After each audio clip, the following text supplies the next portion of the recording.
Good morning. Great to see everyone this morning at the Early Childhood Celebrations and Conference, or ECCC 2023. We would like to seek your attention to some housekeeping matters. First of all, please do keep your wristbands and stickers on for re-entry into the hall. And do note that food and beverages are not allowed in this hall. The washrooms are situated to the left of this hall as you exit. In the event that the fire alarm is activated, please remain calm and follow the emergency exits. For emergency exits used during an evacuation, follow the exit signs which are provided at the front and back of the halls. Upon exiting exhibition halls, follow the exit signs and proceed to the emergency stairwell, which are located at all corners of the building. Take the stairwell down to the ground floor, and the assembly area is at War Memorial Park. And finally, please do take note of the consent for PDPA for use of photos and recordings during this event. We have a custom mobile microsite for ECCC 2023. This microsite will include information on the program, including concurrent sessions, exhibitions, and feedback forms. To access the microsite, key in the following URL: www.eccc2023.com.sg into your browser or scan the QR code shown on the screen. You will be required to log in to register your attendance for the concurrent session and to view your exhibition passport, where you can redeem a limited edition gift from us after you visited 10 booths. To log in, you will need to key in your email address and your 8-digit mobile phone number as your password. There will be 2 concurrent sessions. If you are unsure of which concurrent session you have signed up for, the venues, as well as the access to the sessions materials, you can find the info under My Sessions. If you face any technical difficulties with the microsite, you can approach the help desk located right outside the hall. You would have received a special gift we have prepared for you, inspired by this year's theme, Learning How Children Learn, Transforming Practices Together. The robot cube symbolizes the sector's commitment to transform our practices when we understand how our children learn. Now, the robot cube can be twisted into different shapes, which represents the transformation from traditional teaching methods to more innovative and engaging practices for better learning outcomes for our children. Now, in addition, because children learn best through play, by playing with the robot cube, we are reminded to provide opportunities for children to explore, experiment, and engage in a creative problem solving through play. Now, let us now watch a short video on how to play this robot cube.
Ladies and gentlemen, just a little reminder, the program is about to begin. Please take your seat.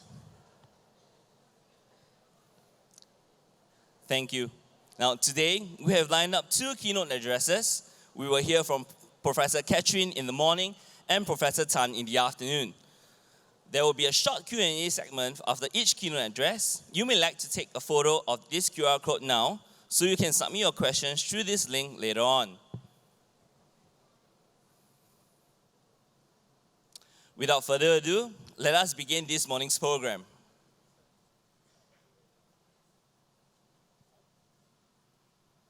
A very good morning to all our esteemed guests, partners, operators, and educators. Welcome to the Early Childhood Celebrations and Conference 2023. I am Reshvin from the Professional and Development Standards Department in ECCCC. And I'm Shane from Little Seeds Preschool, Kiriak. Together, we are your MCs for today. Shane, do you know what the theme is for this year's ECCC? Oh yes, it's learning how children learn, transforming practices together. This would be so interesting since there has been an increasing amount of research on children's learning, particularly in the area of neuroscience. So this conference aims to provide a forum for educators to understand what science says about how young children learn, as well as the multiple perspective on how we can transform our practices to support their learning. I am hopeful that the lineup for today's conference, which includes keynote presentations, concurrent sessions, and the plenary discussion, will provide new insights for everyone here, as well as those watching from the live stream. On that note, shall we say hi to our online audience by waving to them? Everybody give a wave. Thank you for joining us. Thank you, everyone. Now, to kickstart our conference this morning, we would like to invite ECCCC's Assistant Chief Executive, Ms. Ng Mei Ling, to deliver her welcome remarks. Ms. Ng, please.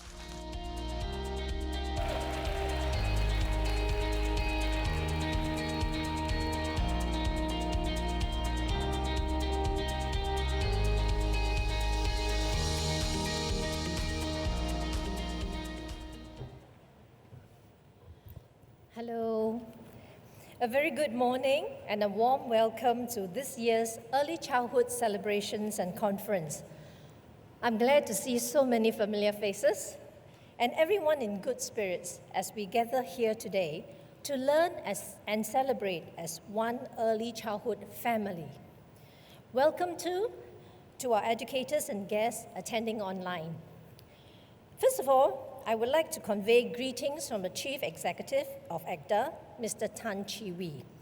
He's unable to join us today as he is currently on a work trip, and he sends his apologies. He would have loved to be here, but he wishes everyone a fruitful time at the conference. The professional development and well-being of our early childhood educators is of great importance. While many of you have undertaken your own training, nothing beats coming together as a sector to learn as one and to discuss with fellow educators issues that are close to our hearts. Today, a full day of learning opportunities as well as a special exhibition have been planned for you based on the theme of learning how children learn, transforming practices together. Now, the theme. Why is it important to learn how children learn? This is the science of learning, the important foundation that undergirds early childhood educators and distinguish all of you as professionals. You have spent years gaining this body of knowledge, both before service and while in service, and such knowledge is growing. Today, we are happy to have our keynote speakers, Associate Professor Catherine Nielsen-Hewitt and Professor Tan Woon Seng, to share their insights. We also have a great lineup of topics for our concurrent sessions, each helmed by experts from the sector, academia, and partners. There will be insights and pointers on nurturing dispositions among children to help them learn, and to build a good foundation for character development. You will also get to hear some of the research in brain development and have a glimpse into the science of how children learn. This developing area of research has so much to teach us in the education of our young. We hope to harness such knowledge to optimize outcomes for our children in their formative years. As you listen to the keynote speakers and participate in the concurrent sessions, I hope you will discover the whys behind daily practices and learn the evidence-based strategies that support what you do in the classroom. Even as we learn how children learn, what matters is the application of such knowledge. We need to put into practice what we have discovered. In fact, in a changing world, we need to go one step further to innovate and apply new practices to meet new challenges. Hence the second part of the theme on transforming practices together. This sector has developed so much over the past years and is poised for greater things ahead. This afternoon, we will have the pleasure to hear from the Minister for Social and Family Development, Mr. Masagos Zulkifli, on new initiatives ahead. Let us adopt a transformative mindset and take bold steps to enhance and transform the way we teach, the way we run preschools, and the way we work as educators. Much emphasis is placed on the word together. Learning and transformation can be so much more enriching when we have our peers and colleagues to do them with. So connect with your colleagues to share what you have discovered here. Engage and collaborate with them to apply new knowledge in your centers. It's only when we, as one fraternity, learn and work together that we will be able to bring about the change we want to see in our practice and the outcomes for our children. So let us look forward to this conference with anticipation. Let us aim to take away new ideas that will transform our classroom practices and enhance the learning experiences of our children. This is symbolized by the backdrop you see behind me, transforming from black and white to a full and brightly colored image.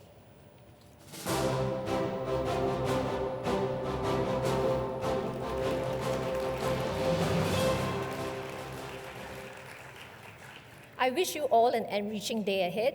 Tomorrow, we will be holding our early childhood celebrations, where we celebrate the achievements of our ACTA Award winners, Spark Certified Centers, and SSDB preschools and partners. We hope that all of you will find both the conference and the celebrations a fruitful and meaningful time to learn and celebrate as one. Thank you.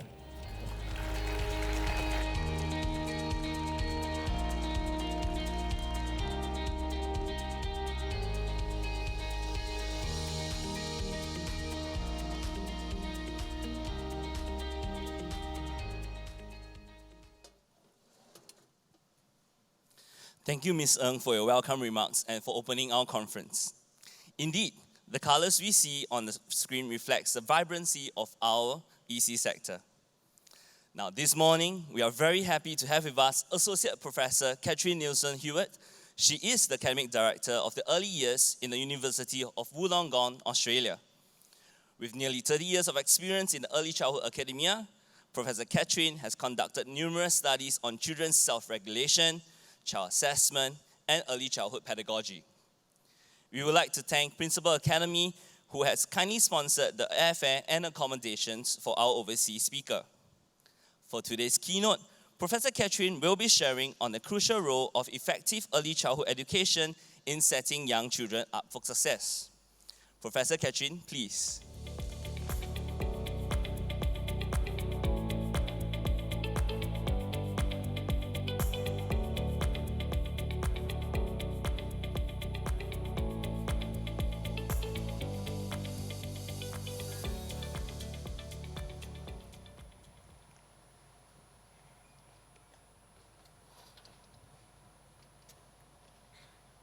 Sorry, I'm a little short, so I need a step so that you can see me. Thank you so much. It is an absolute privilege to be able to join with you today and really to be able to share with you some of the research that I've been doing with children and with educators. Now, I arrived in Singapore a couple of days ago, so this is my third day here. And since I've been here, I've had the absolute privilege and joy to be spending time in some preschool, so I've seen some incredible practices. I've listened to some really inspiring educators, and I've had the opportunity to talk to the people who educate Singapore's educators. And what I've taken from that is there's so much promise and potential that's sitting within the Singaporean early childhood education care system. You've seen significant investment from your government in terms of really looking at the quality experiences that happen within that early childhood context.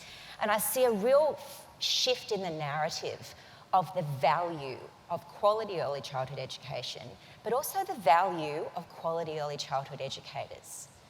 Now, there is absolutely no doubt that the functionality and the effectiveness of societies hinge on investment in our very youngest citizens. That's an absolute given. I think what is less certain is what that investment should look like and what do we need to prioritise in terms of that investment.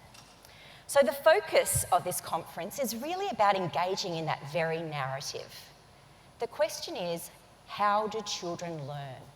Learning how children learn. So you're going to be encouraged throughout today to be bold, to think differently, to transform your practices in order to set children up, not just for school, but to set them up for life. So we're going to challenge you, and transformation takes courage. It takes people to think differently. So we're going to look at different practices. We're going to consider different models and ways of working that will prioritise individual needs, but also think of the organisations in which we work. So today, I thought I would like to bring the child into the room. So there's two children that I'm going to introduce you to. The first child here is Noor. Now, Noor is 5.5 years of age, and she lives with her mother and her father and her 2 siblings, as well as her grandfather, who's 85. Now, Noor lives in a government-subsidised public housing estate. Neither of Noor's parents went to university.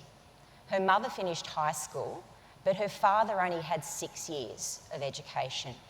Now, her father works in construction, but her mother spends most of her time caring for her grandfather and looking after the house. And she'd like a job, but she feels overwhelmed and stressed with the demands that she puts in place. Now, what happens and what you see from Noor is Noor attends preschool every day, but she often comes quite tired. She might be hungry. She might experience challenges focusing and paying attention and engaging in difficult tasks. And many of her interactions with peers are often marred by high levels of conflict. I also want to introduce you to Lily. Lily is also 5.5 years of age. Now, Lily lives with her mother and father in a condominium which has 3 bedrooms, so she doesn't have to share her bedroom with her mother and her father and her 2 siblings like Noor does. And her mother and father both finished university and they're in high-paying careers. They're quite busy and they're a little bit tired, but they're still able to focus a lot of time engaging with Lily. Now, Lily's life is very busy as well. So she does dancing, she does gymnastics, she does swimming lessons, she does music lessons, so she has a very full existence. But when she comes to preschool, she's not hungry. She can pay attention. She's able to follow the instructions, and her interactions with peers are rich and engaging. Now, I want you to think about these 2 children as we take the journey through this keynote, but also as you progress through the other concurrent sessions throughout the day. Remember, we are learning about children, so I want you to keep children at the centre of our conversations throughout the next day and a half. Now, we know that what happens in the first 5 years of a child's life, so those first 2,000 days, lays the foundation for success not only at school, but success in life. Now, many of the challenges that we see amongst adults, so familial violence, unemployment, mental health issues, have roots in life that begin much earlier. And in fact, many of the indicators that predict these poor outcomes emerge during the first 5 years of a child's life.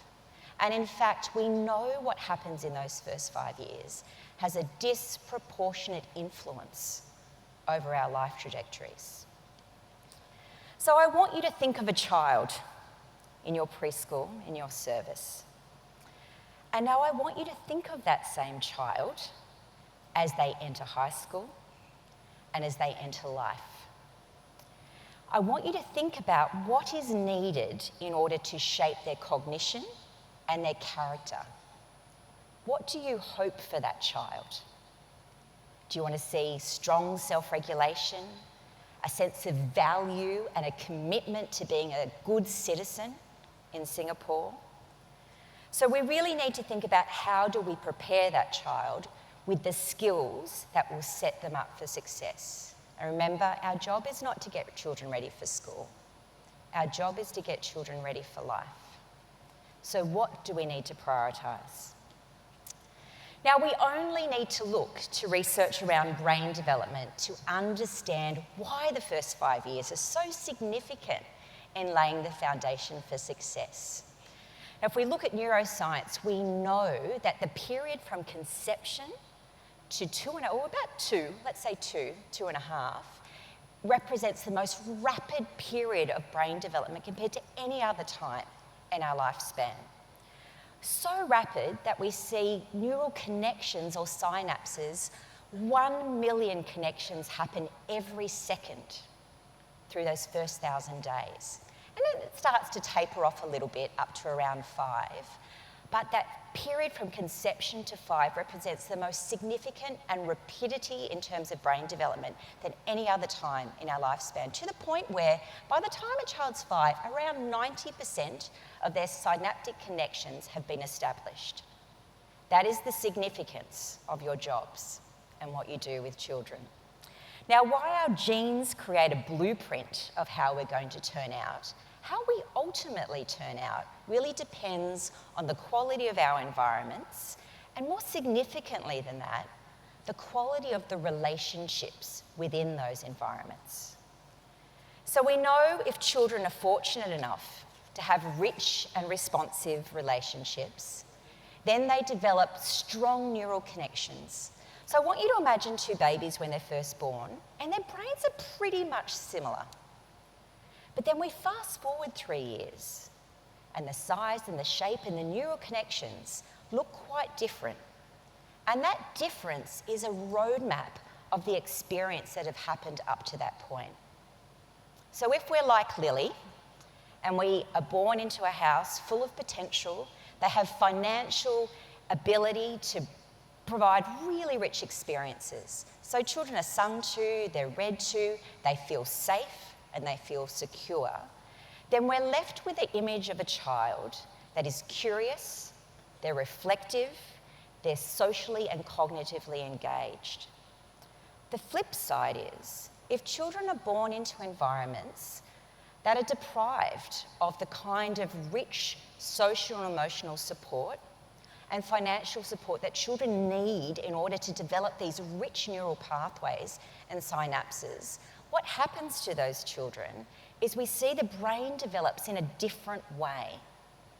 So the image of the child that we're left with is a child who is unsettled, disengaged, and uncertain. So if we're thinking about children's brains development and building brains, and that is our job, we're building brains and children's brains, then we need to develop a very good understanding of the multiple contexts or the multiple environments in which children are exposed. So yes, we certainly need to think about Lily and Noah's family, but we need to go beyond that and we need to think about those contexts. And those are contexts that children have direct connection with, so the quality of their relationships with their peers, the quality of the educational experiences in which they're exposed to, their neighbourhoods, if there's strong connections with their neighbourhoods, all of those experiences build strong connections in the brain, build stronger brains. But also policies that directly impact on children. So educational policies to have access to high quality, affordable early childhood education. Health policies that look after the well-being of parents so that they feel strong and capable and emotionally available for children. All of those build brains. In fact, this is the architectural design of children's brains. And everyone that is in each of those environments are part of the architectural team in literally shaping and sculpting children's brains. Now, many of you in here may have heard of the serve and return. So in terms of developing brains, the more practices children have, the stronger the exposure, the stronger the connections, and we develop those really rich neural connections. If we don't have those connections, then what happens to children's brains is there's a level of atrophy. So parts of the brain actually die away. So it's a use it or lose it. So if you think about the serve and return, does anyone here play tennis? Put your hand up if you played tennis. Okay, I wasn't very good at tennis, and I wasn't good at tennis because I didn't go to my lessons. My mother, I went to boarding school, my mother paid for my lessons, but I often used to sleep in and not go to the lessons. Now, I want you to think about what is needed to be a good tennis player. To be a good tennis player, you actually need to practice. So you serve, and you need someone on the other side of the net to hit that back, right? So serve, return, serve, return. Now, if there is someone at the back on the other side of that net, you get much better at it. Now, I want you to imagine for a moment that there's no one there. No one to hit that ball back. What does that mean for your skill? Or worse still, imagine there is someone on the other side, but they're hitting that ball at your head. So they're not actually hitting in a way where you get to practice effectively. So not only do we have rich and supportive environments that sculpt children's brains, there are also environments that place children at risk. So we often refer to these as adverse circumstances. So adverse childhood experiences really refer to those experiences where children are exposed to violence or traumatic experiences, or experiences in children's contexts that undermine their sense of safety and their sense of security, which impacts their brain development and their ability to learn. And in fact, if we look at children, some of the most significant contexts that really undermine children's brain development are things that happen in the family, so familial violence or familial disruption or divorce or loss of a family member through death, and poverty. Poverty is a significant factor undermining children's brain development and their ability to learn. Now, most recently, we've been probably through one of the most traumatic experiences at a world level in terms of COVID. So this is some work that we did with 4 and 5-year-olds in Australia, where we asked them to reflect on their lived experience of COVID. And many of the children talked about fear around germs, but their most common narrative or concern was the impact COVID had on disrupted relationships. Not being able to see my grandparents, not being able to play with my friends, and that impact of isolation that had on their well-being. And in fact, in Australia, like here, a lot of early learning moved to the online context. So we tried to really continue to support children and indeed support families. But when I was talking to one of the children and they were back at their preschool and they were drawing these pictures and reflecting on COVID, one of their comments was, "Oh, I'm so glad pretend kindy is over." And they were so pleased to be back with their friends and those connections and the strength that they get from those connections. Now, when we know about adverse childhood experiences, we know that there's a cumulative effect. We know that vulnerability is not equally shared across our population. We know there are some children, like our Nor, who may experience higher levels of stress and adversity. We also know that there's a direct relationship between exposure to a number of adverse experiences and the impact on children's development and learning, both in the short term and long term, to the point where if children are exposed to 4 or more adverse experiences during their first 5 years, then they're at over 1,000% chance, higher chance of developing issues around drug use. We also see a 460% increase in risk of depression. All of this is linked to adversity within the first 5 years of a child's life. What that means for children's brain development is it re-sculpts the brain. So naturally, our genes are really designed to support our brain to be primed for learning. That's what we're born. We're born to learn. And our brain has the most critical role in ensuring that we can learn. But what happens if we're experiencing significant vulnerability or stress? It actually rewires our brains in very significant and meaningful ways. And what happens to those children is they have brains that are primed for survival, not for learning. And that impacts the role that you have as educators in being able to support them in the learning context. So if we look at children's brains, we know that there's actually, anyone here's neuroscience, I apologise for just making 3 sections to the brain. I am aware that it's much more complex than that. But I want us to think a little bit about the 3 important sections that we need to understand as educators. Now, children's brains develop in a certain particular direction. So anyone who's studied children's motor development know that there's 2 principles of growth. One is called the cephalocaudal principle, which is kind of refers to the top down. So if you think about babies, they develop the control of their head before their upper trunk, and then their legs, so that you can sit before you can crawl, and you crawl before you can walk. So that's that cephalocaudal. And then there's the proximodistal, which is in-out. So babies can control their arms before their hands, before their fine motor. The brain works in much the same way. So it develops from the brain stem to the middle to the outer part of the brain. So the brain stem is already developed by the time a baby is born, and that's our survival brain. So it controls our breathing, it controls our heartbeat, and that's where our fight or flight sits. It's the part of the brain that protects us from danger. The middle part of the brain is our limbic system. So that's the feeling part of the brain.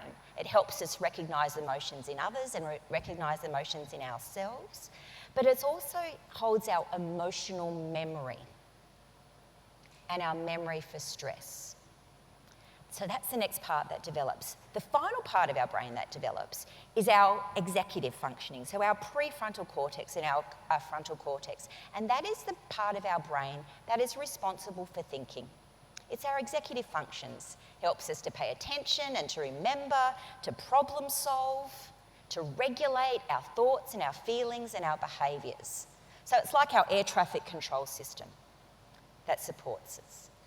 Now, that part of the brain is the last part of the brain to develop, and it develops after birth. In fact, a lot of that part of the brain actually develops between 3 and 5. And so that is why our thinking brain is so influenced by the experiences that we have in terms of shaping. Now, it continues to develop. It doesn't stop at 5. In fact, executive functions continue to develop up to around 21 years of age. So we don't stop. But it is the time when we're most primed. So what that means is those early years, the early educational years that children have, present a real opportunity for supporting rich connections and thinking and problem solving. The flip side is it's also a time of significant vulnerability and risk. And it is when children are most vulnerable to poor experiences and poor quality relationships. What we know is that the biggest impact on children's brain, and if we think that one of our main goals for our brain is to learn and to keep us safe, then one factor that really undermines our brains being able to do their job properly is stress. And if our brains aren't working properly, then we're going to find it a lot harder to learn. Now, I do want to say a couple of things about stress before I move on, because there are different types of stress. There is what we call normal stress, and that might be things like, it might be a test, might be transition to school, it might even be a birthday party, might be losing a game or losing a running race. Now, that kind of stress is important for children to experience. We do not want to protect children from that type of stress. We want them to experience a loss of a game or trying to build a tower and it didn't work and it falls down, because that kind of, or experience of that kind of stress builds resilience in children. And in fact, I often say in Australia, it might not be the case here, but in Australia we're of the generation where everyone gets a ribbon. There aren't any losers. It doesn't matter where you come in the race, we all get ribbons. And we're of that generation. It actually actively undermines children's ability to develop resilience. So it's what I call protected stress. That kind of stress, good for the brain, good for resilience. What is not good for the brain is what we call episodic or chronic stress. So chronic stress is that enduring, ongoing stress. So where familial violence, abuse and neglect, family breakdown, poverty, that undermines brain development, or episodic stress. And they might be big events like going to hospital. It might, in Australia, we have fires and floods, which really undermine children. COVID-19 would have been considered an episodic stress, but because of the impact and the longevity of it and the impact it's had on family functioning, it's actually almost become a chronic stress for many children in terms of looking at the impact. But this is why we need to protect children from those big stress events in terms of undermining children's development. So if we go back to the brain, the stressful or vulnerable experience enters the brain through the spinal cord here, or the primitive brain. It moves through the limbic system and through to our cognitive functioning, where we start to interpret. Now, the role of the limbic system, and there's this little part of the brain called your amygdala. I like to call her Amy. And Amy is like our smoke detector. And her job is to go, there's a fire, there's a smoke. She comes in and she protects you. And what she does is she actually stops things getting through and stressing. It's like that fight or flight. That's my protective role. Now, if stress is kind of manageable, what happens is Amy works together with the prefrontal cortex, and they kind of negotiate this, and they say, yeah, it's a little bit stressful, you can cope with that losing. You know, you might win snakes and ladders next time, it's okay. And we manage the stress. But if it's big stress, then what Amy does is she actually cuts off the ability for any information to get to the prefrontal cortex. Now, if she's stopping anything getting through to the prefrontal cortex, that means you can't think. Now, sometimes she needs to do that. So imagine if you put your hand on a really hot stove.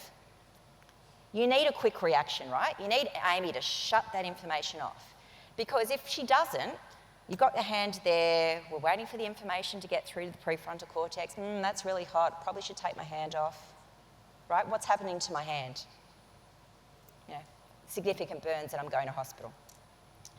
Amy's like, you know how you pull that hand off when you touch something hot and it's off? It's like an instant reaction without even thinking about it. That's Amy's job. Now, that's important for survival. But if you have that constant stressful response, and we certainly know that children who have a backdrop of vulnerability and stress are sensitised to stress, what that means is nothing is getting through to our thinking brain.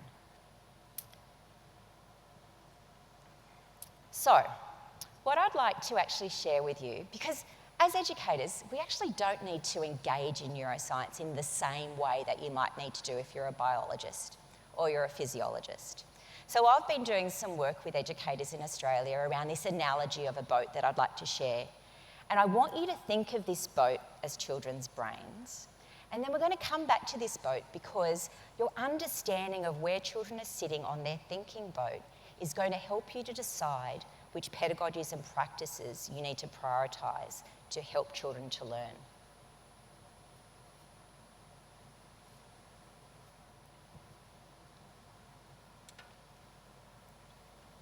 Now, I want you to think of this ship as representing a child's brain. The deck of the ship represents children's thinking brains, and it's where really important functions for learning and behaviour sit. It's where we find things like children's ability to problem solve, show empathy to others, logical thinking, paying attention, motivation, as well as their imagination and creativity. Now, in the hull, that represents our primitive brain, and this is where functions sit that are important for our survival. And this is the part of the ship that looks after our breathing, it controls our heartbeat, and this is where we find our fight or flight response. It's the part of our brain that is designed to keep us safe and alive. As with any ship, the functionality of the ship depends on having a strong hull and a well-built, sturdy deck. When it comes to steering that ship, we want our captain to be positioned on the deck, because when in the hull, and there are times when the captain is required to go below deck, but the captain, when they're in the hull, can't see what lies ahead in the water, whether the seas are calm or they're turbulent, whether they need to navigate around oncoming craft, or whether there is a storm to traverse. Now, when children are faced with stress or significant challenge, what happens to their ship is the hull takes over. The brain perceives danger and a mutiny occurs. The captain escapes to the safety of the hull in fear of the pirates who are taking command of the ship. Now, while sometimes this is necessary, such as when we might put our hand on a hot stove, when we're faced with a spider, or maybe if someone wants to hurt us, we need our hull to go into that fight or flight. We need that safety response because it keeps us safe and it keeps us alive. However, when a mutiny occurs and the captain is dragged into their hull, no one is steering the ship. No one is navigating the complexity of the seas. Now, when children are sitting in their hull, they can't reason, they can't problem solve, they can't cooperate, they can't show empathy for others, and they can't share, and they can't adjust their behaviour in response to shifting contextual demands. So when they're sitting in their hull, children are no longer capable of learning new information or even retrieving prior learning, because learning requires the brain to be in a state of calm arousal. Now, under normal circumstances, this brain functionality and the relationship between the hull and the deck works effectively. Once the threat is passed, the ladder is sturdy enough to allow the captain to recover, to move back onto that deck and in control of their ship. However, for children who have experienced ongoing chronic or traumatic stress, which includes things like abuse and neglect, familial or neighbourhood violence, or big events like natural disasters, so things like fires and floods or COVID-19, or seemingly smaller events, but these are really big for some children, so things like hospitalisation, moving house or starting school, then we find our captain becomes weakened. Our hull becomes sensitised to stress and mutinies become more frequent. So the ladder weakens and movement between the hull and the deck becomes much more difficult for children. So for children who have experienced ongoing and chronic stress, it takes very little to move them to their hull and for a mutiny to occur. Even the very perception of a threat can move them into their hull. These children feel more threatened by or respond impulsively to situations where no real threat exists. So they might see anger or hostility in a facial expression that is actually neutral. They may respond to another child taking their toys as if they've been physically wounded. They may respond to requests to pack up as if it's been a personal attack on them. And not only do they respond in an extreme way, they are also more likely to remain excessively anxious long after that threat has passed. So I want you to think of the children in your service. A child who might find it difficult to be redirected when upset, or seems to lose control when things don't go their way, they are sitting in their hull. They cannot be reasoned with, and they cannot take responsibility for their actions when they're in their hull. Now, these are the children who are going to require greater support. We need to support these children to move them out of their hull, because the more time children spend in the hull, the fewer opportunities they have to learn, to develop self-regulatory skills, and to engage effectively with their environment.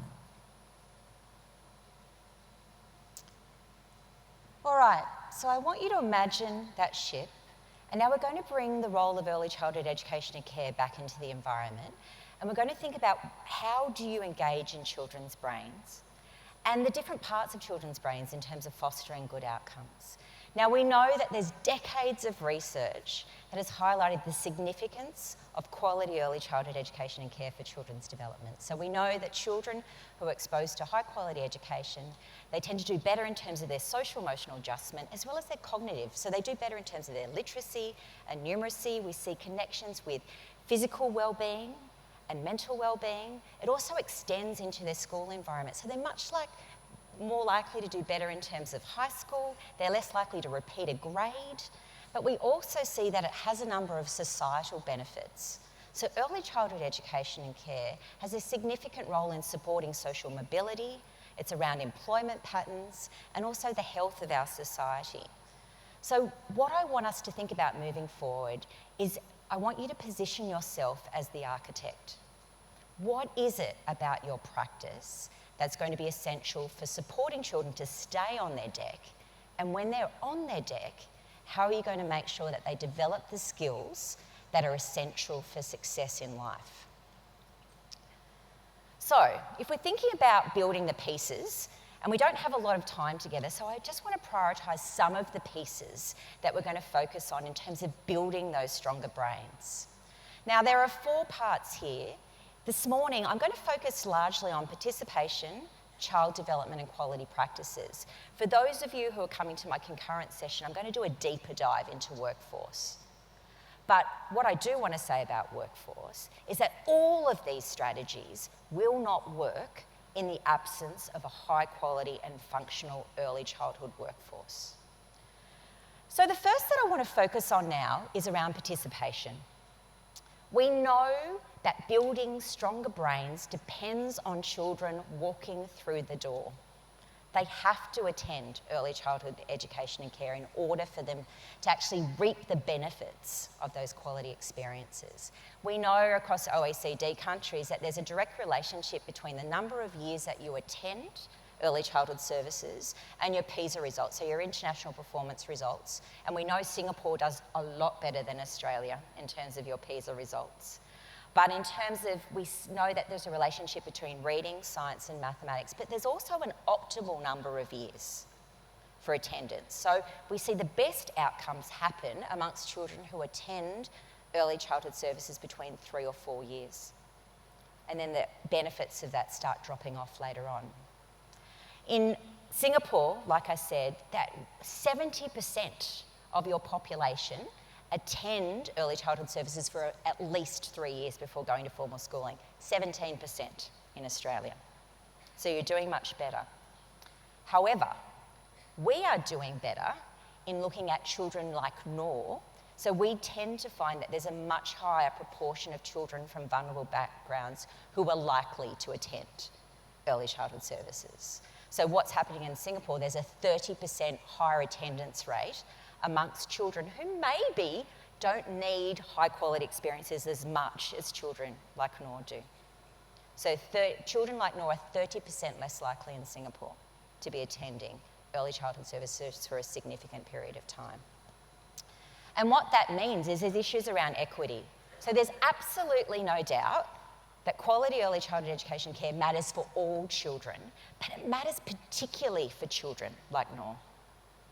Okay, it's not that Noor needs something different from Lily, but it's just might be that some children like Noor have been born into families that just don't have the resources needed in order to provide the rich experiences that are essential for children being able to learn and that brain growth and development. So the first one is access, and access is essential. But access without quality is not going to extend the benefits that we know are important for building a rich society. So my next 2 pieces, and I'm putting those pieces together because it's hard to actually separate them. We know that we want to focus on quality practices, but practices that we know are going to make a difference for children. And in order for that to happen, we need to develop a very good understanding of how children learn and their developmental priorities so that we can tailor our practices to their needs. Now, quality is quite complex, and it includes things like understanding children's adjustment and learning and well-being. It includes overarching frameworks that really are around accreditation and policies that dictate our practices and structures. And we have things like structural quality, which really speaks to things like curriculum assessments and professional learning, which are all important. But today I want to do a little bit of a deeper dive into what we call process quality. So the relational and the intentional pedagogy, the quality of the interactions that we form with children, the connections between the early learning environment and the home learning environment, and how that builds a better brain. Now, often when I look at pedagogies, and I've spent a lot of time in services in my career, both in terms of as a researcher and a practitioner, and what we know is that we often assume children are on their deck. And in fact, most of our practices assume children are in their thinking brains. But the reality is, children are not always in their thinking brains. So what I want to focus on for the rest of our time together is thinking about pedagogies that focus on the deck and pedagogies that focus on when children are in their hull. So the first thing we need to do as educators is ask ourselves, am I interacting with the child's deck or am I interacting with their hull? And your answer to that question will then determine the types of practices that you need to engage with.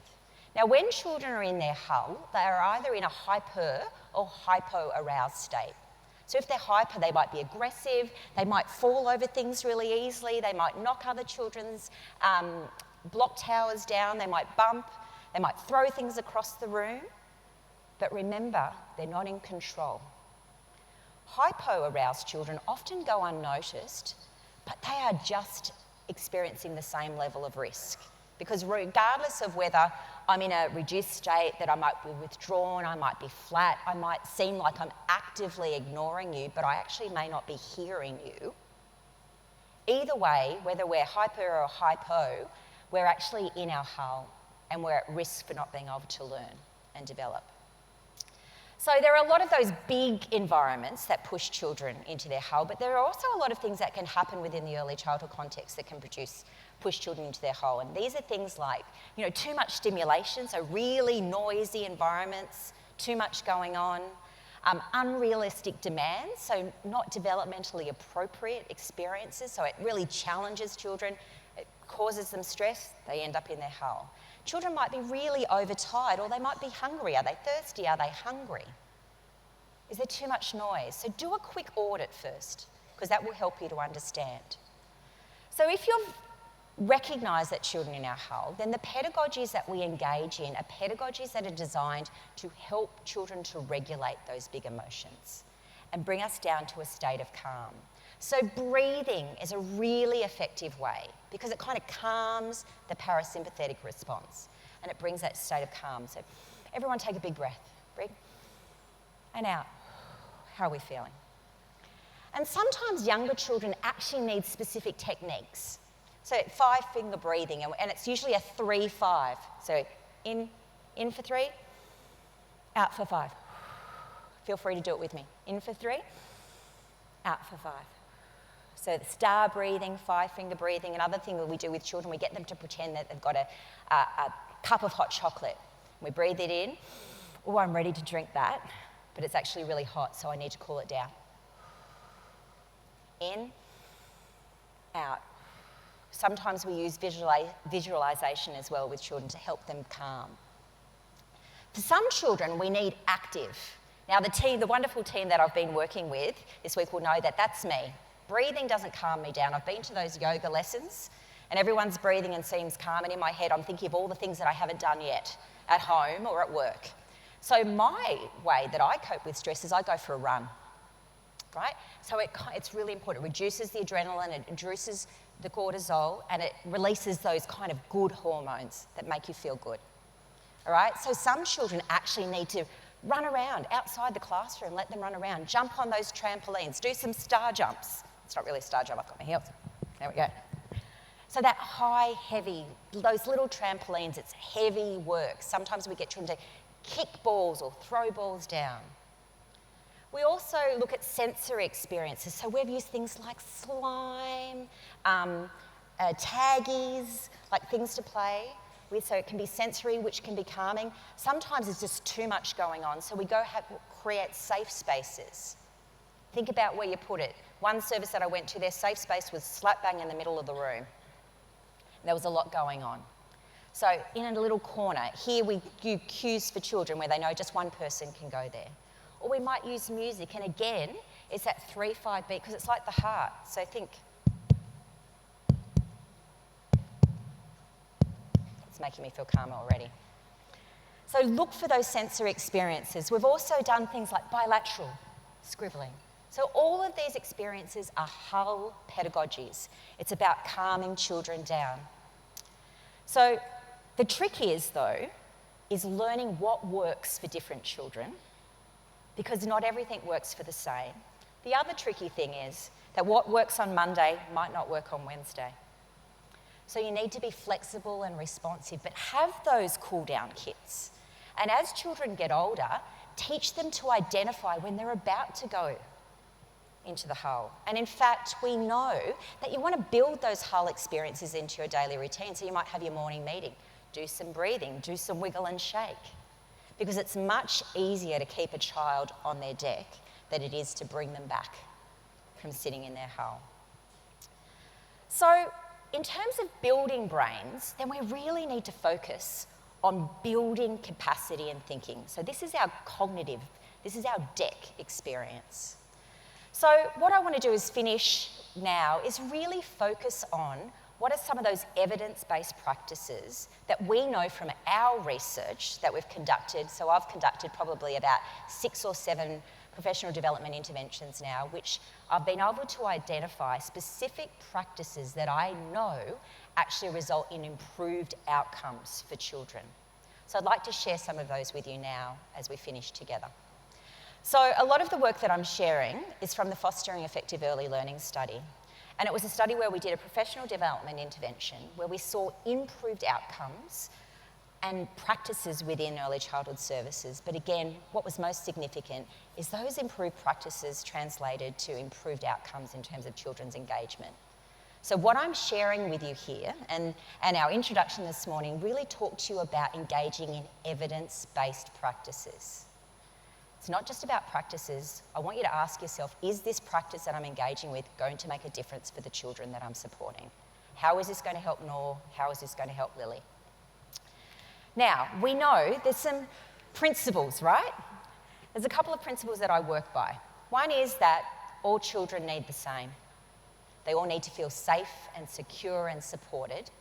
And our next principle is all children need different things, right? So every child is unique, and we need to understand that.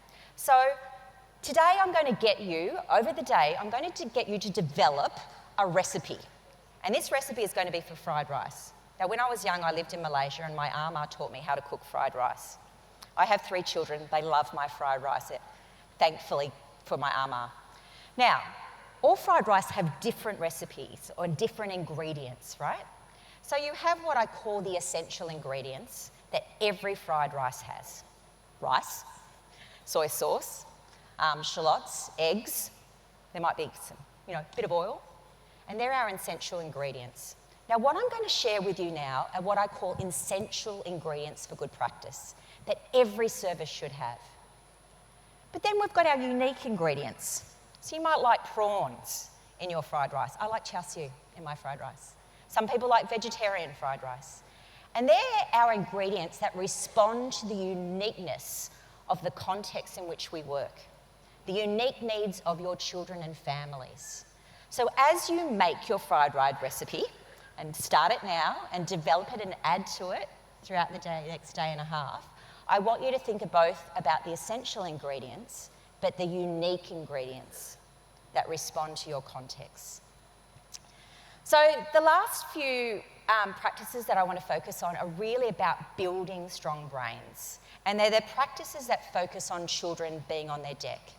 And this is the work that came from the observations in those services where we saw better outcomes for children's development. So we saw certainly links between the importance of quality leadership and the significance that leadership had in terms of supporting children's communication. These were the relationships or the services that support nurturing and safe and secure contexts. We saw high levels of intentional and relational pedagogy. So children were actively supported to engage in play-based learning activities that built off children's interests and knowledge and supported higher levels of adult-child interaction. So in the services that were poorer quality, we saw a lot of what we'd call free play. But in the high-quality services and the services that make the biggest difference for children, there was active engagement. So it's highly unlikely to see quality intentional pedagogy in services that are highly unstructured, so where there's a lot of free play, or in services that are very teacher-directed and teacher-led. So really where we see intentional pedagogy, where there is a beautiful dance and interplay between child-initiated play and adult-initiated play that still creates space for child voice and child choice.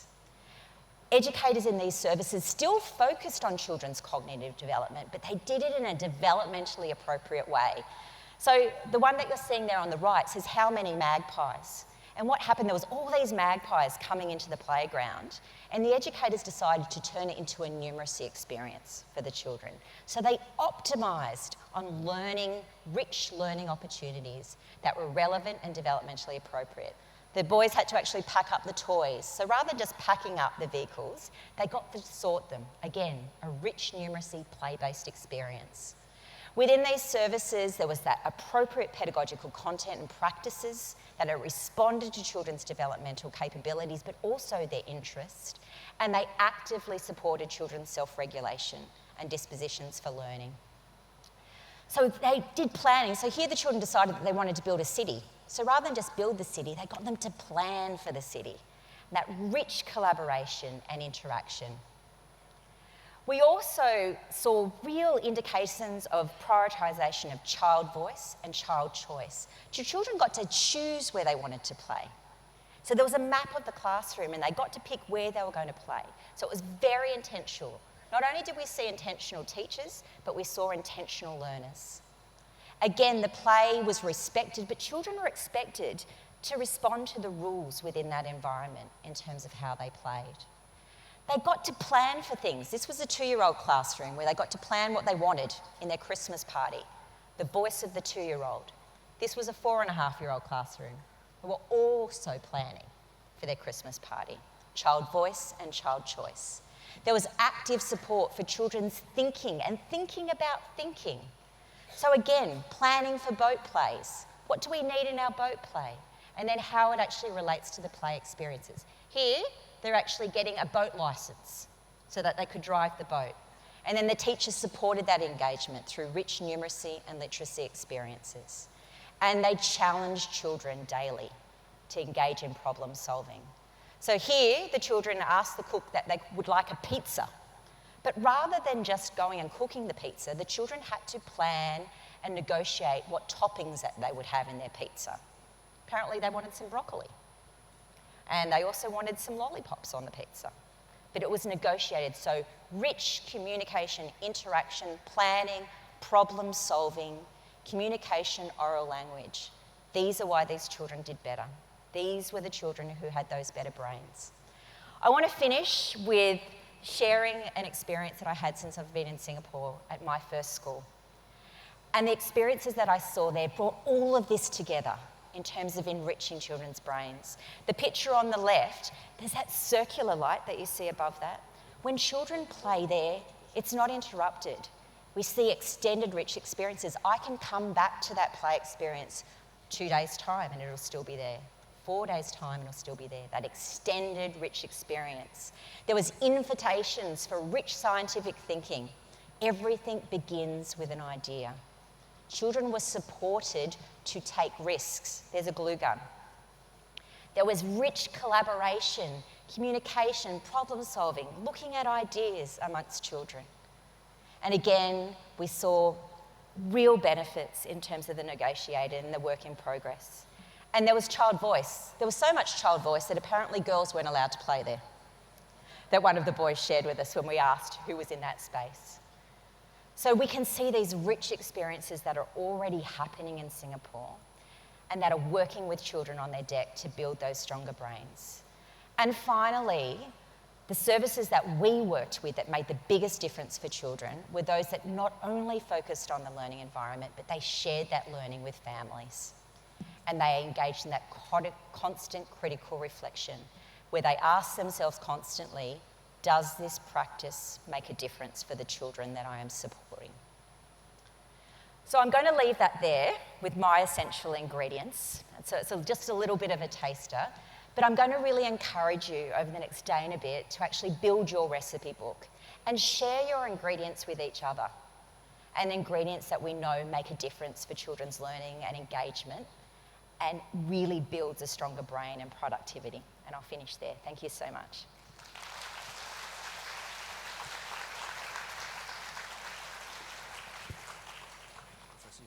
Yeah.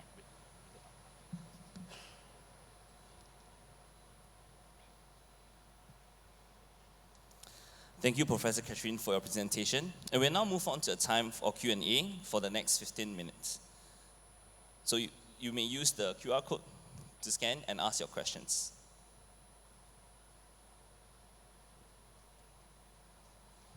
All right, over here. Thank you.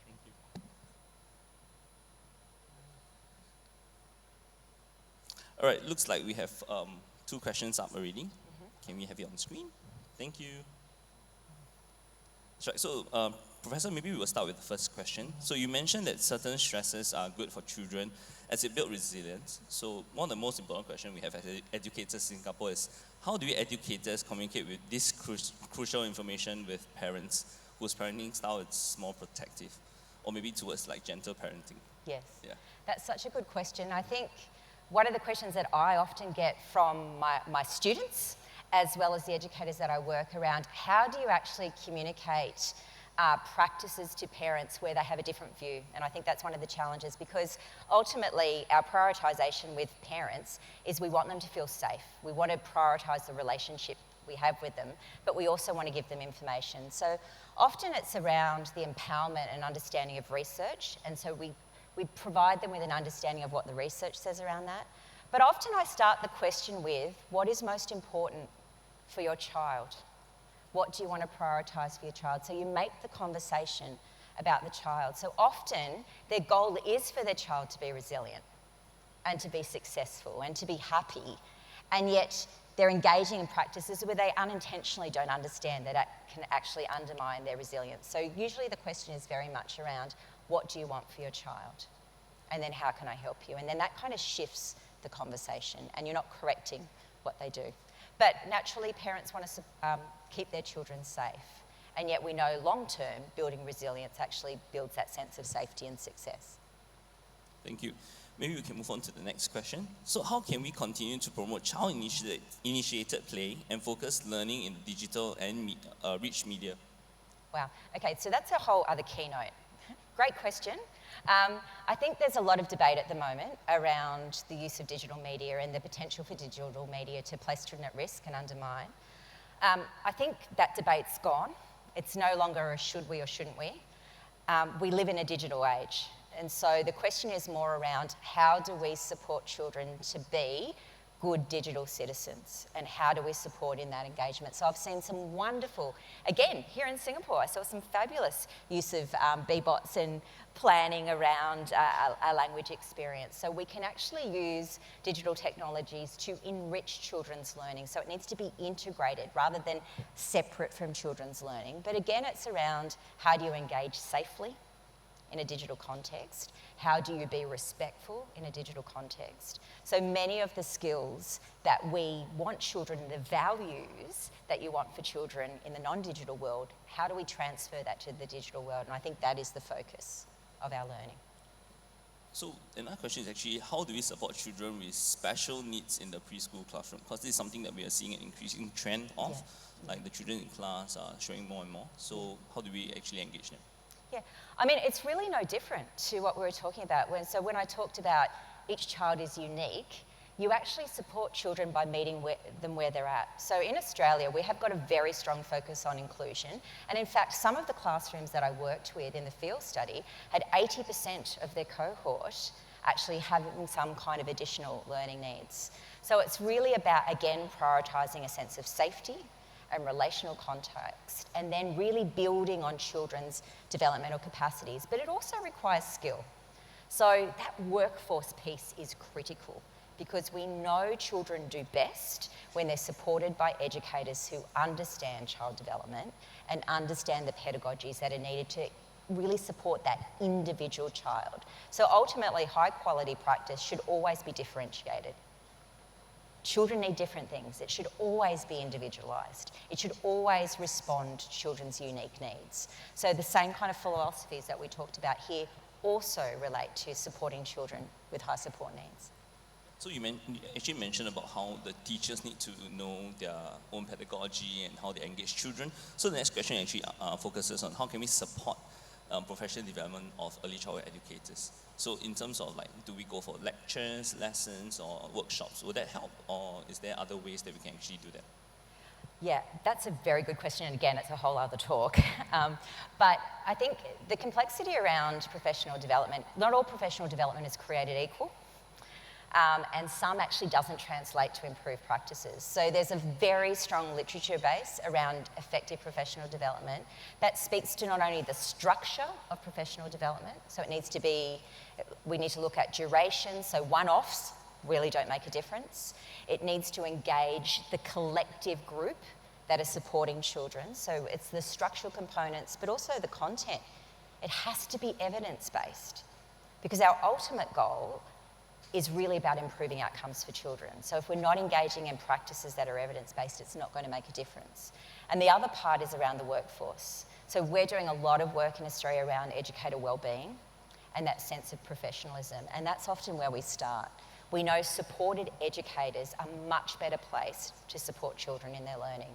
So it's quite a complex dynamic into the answer to that, but it's really around empowering both in terms of content and structure and professionalism. This is more of a personal question. So we always know that the environments actually are third teachers. Yeah. So how do we set up the environment to make it effective for our early childhood education? So we understand that providing open-ended materials or even having children being allowed to explore on their own is important. Yeah. So would you suggest that more handmade materials or purchasing pre-existing materials that will be more effective in that sense? It depends what the material is. That's such a question, but I think there's a value for both. But if we're thinking about high quality environments, there are environments that are responsive to the children. So for me, one of my prioritisations around creating environments is creating room for what I call the intentional learner. So it becomes a co-designed environment that responds to the unique needs of the children. But again, just drawing back on the visitation that I had in my first day, I saw some incredible kind of supports and play materials that were developed by educators. And I think that's really meaningful, because I think when you develop those tools yourself as educators, you're thinking very purposely about how you can support children's engagement. So I think there's absolute real value for that, and natural materials. But certainly really thinking about how that actually supports engagement and how we create spaces that empower children to move and also support connections. Yeah, so then that leads to the next question about family. So we know that educators, environment, so family also play an important part. So family plays an important factor in building brain connection. So how can we further support children whose parents are not often physically around? And their caregivers could just be their helpers or their grandparents as well.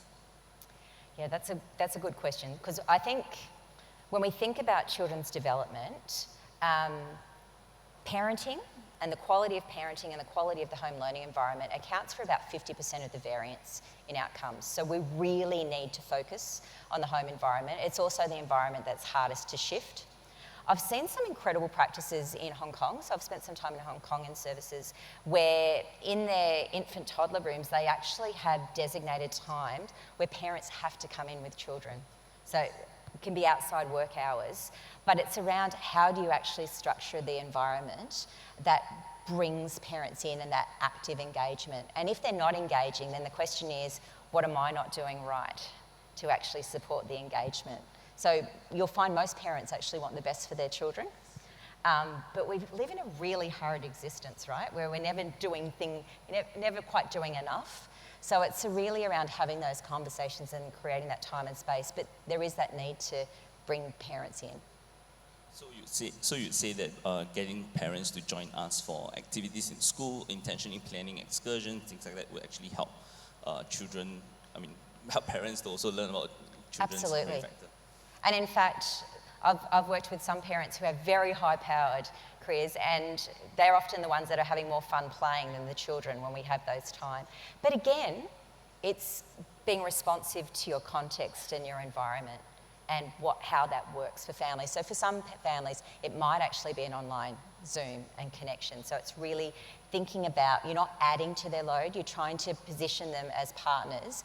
And if you're positioning them as partners, it means that you actually need to meet them as well in terms of what their prioritisations and needs are. I see.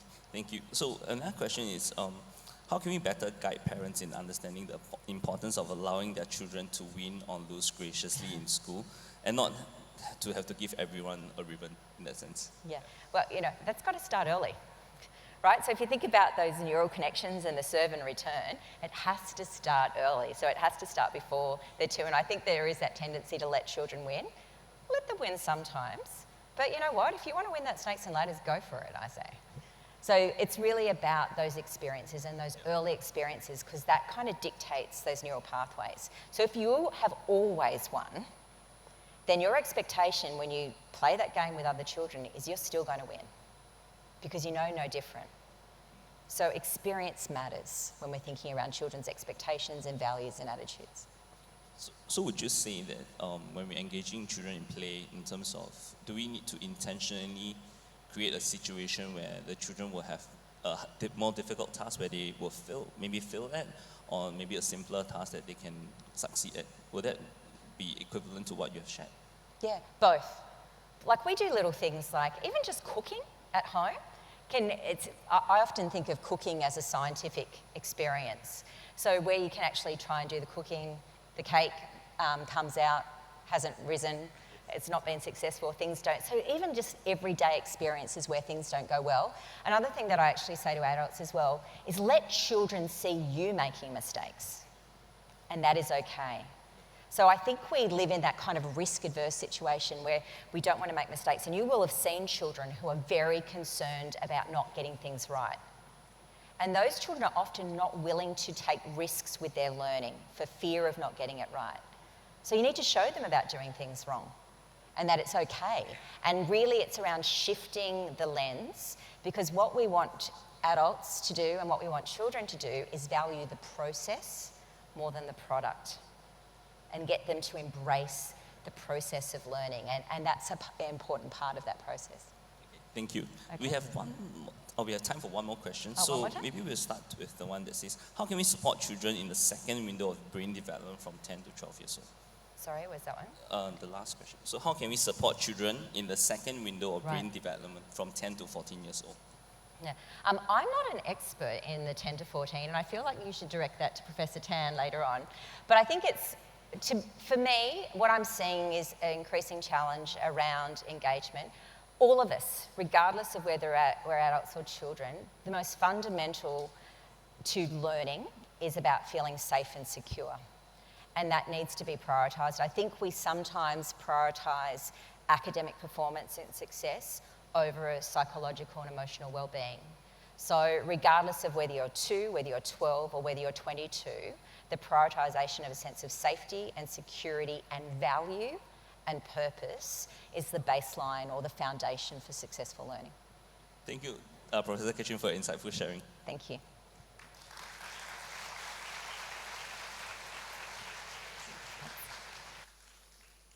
This afternoon, we are very pleased to welcome our guest of honor, Mr. Masagos Zulkifli, Minister of Social and Family Development, Second Minister of Health, and Minister in charge of Muslim Affairs to our ECCC 2023 conference.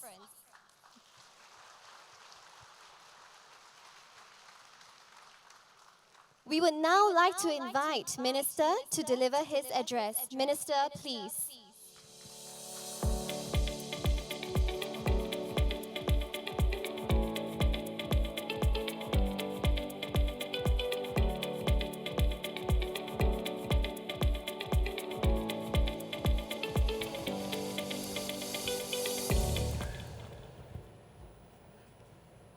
Good afternoon, educators. So nice to see so many of you here. I didn't realize so many of you are here. I can feel the energy here. Welcome to the festival. And of course, because of that, I'm happy to be with you at the Early Childhood Celebrations and Conference, the first in this new biannual format. We do this to celebrate the contributions that you have made and to learn new skills to better support our young ones. I hope that the conference has been enriching so far. I see many of you visiting the booth and talking to one another. You would already by now learn much. And then this afternoon, I hope it continues, despite the fact that after lunch we are usually a bit drowsy, that you will still continue to spark that deep learning all of us must make in our career. Now, over the last 10 years, we have made remarkable progress as a sector. Indeed, this year marks the 10th anniversary of EGDA. As we celebrate the occasion, we want to recognize the many notable milestones that we have achieved together. Congratulations, EGDA.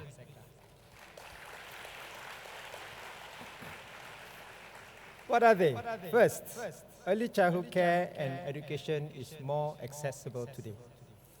This is comparable, if we compare this to, say, 10 years ago. Working with our anchor operators, partner operators, and MOE kindergartens, there are now enough full-day places for every resident child, aged 3 and above. We'll continue to work with the government-supported operators to grow the number of preschool places, such that 80% of preschoolers can secure a place in a government-supported preschool by 2025. We have also kept preschools affordable through subsidies for all Singaporean children and fee caps at government-supported preschools. Means-tested subsidies were last enhanced in 2020 and fee caps were recently adjusted in January this year. What this means is that we've lowered fee caps at government-supported preschools. Median industry fees have remained affordable, stable, and over the past decade has beat the cost of living rises. Now, we will continue to do more on affordability. We aim to further reduce fee caps in government-supported preschools in the medium term so that dual-income families with a child in a full-day AOP childcare will pay around the equivalent of primary school fees, plus after-school student care fees, but before means-tested subsidies. I mean, this is a very long sentence to say that basically you send your child to a primary school is the same cost as you send your child to a preschool with the care elements. We have also expanded support for children from lower-income families and children with developmental needs. Since 2016, the Kickstart program has already benefited more than 6,200 children from low-income families. And we will continue to progressively expand Kickstart nationwide to equip more parents with the knowledge and skills to nurture their children's development and to promote preschool enrollment by age 3. For children with developmental needs, we piloted new programs such as the Inclusive Support Program, INSP, to better meet the varied needs of our children, expanded early intervention capacity to meet growing demand, and lowered the program's out-of-pocket expenses. Indeed, we have achieved progress in making preschool accessible and affordable to all families in Singapore. Today, I would like to talk about one more aspect, that is quality of our preschools and what it means for our children, our educators, and parents. Like many important concepts, quality is multifaceted, not easy to pin down. Nevertheless, we can see quality from the outcomes. When children feel safe, they feel secure, they enjoy exploring, they enjoy discovering, and ultimately become healthy and happy individuals. Parents know this when they share with me stories of how their children are thriving at their preschools. And we know from the science that the early years are essential. As children are growing, they are just beginning to learn to form relationships and expand their range of physical movements to explore the world. What we do in these years lays the foundation for children, enabling them to go on to become confident, well-rounded, and resilient individuals. A quality education in early years, therefore, by definition, has to be holistic. Beyond cognitive development, the physical, social, and emotional, and communication and language domains are equally important. An OECD study showed that children's emotional health is the strongest predictor of adult life satisfaction. Other studies have also shown social and emotional competencies to be fundamental to individuals' resilience. Over the last 10 years, the government has invested in efforts to support the holistic development of our children in preschools and to enable quality preschool experiences. One way we do so is through learning and development frameworks, which we regularly review to incorporate latest developments in early childhood education policies, practice, and research. Last year, MOE revised the Nurturing Early Learners NEL framework to provide updated guidelines for educators in designing and implementing quality curriculum for children aged 4 to 6.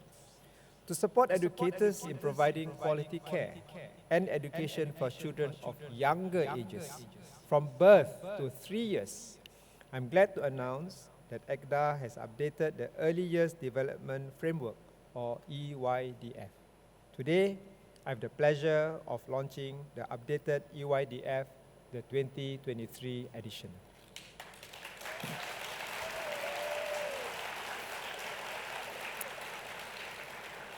The EYDF has been revised to be child-centric, focused on what is best for the developing child and informed by research and practice.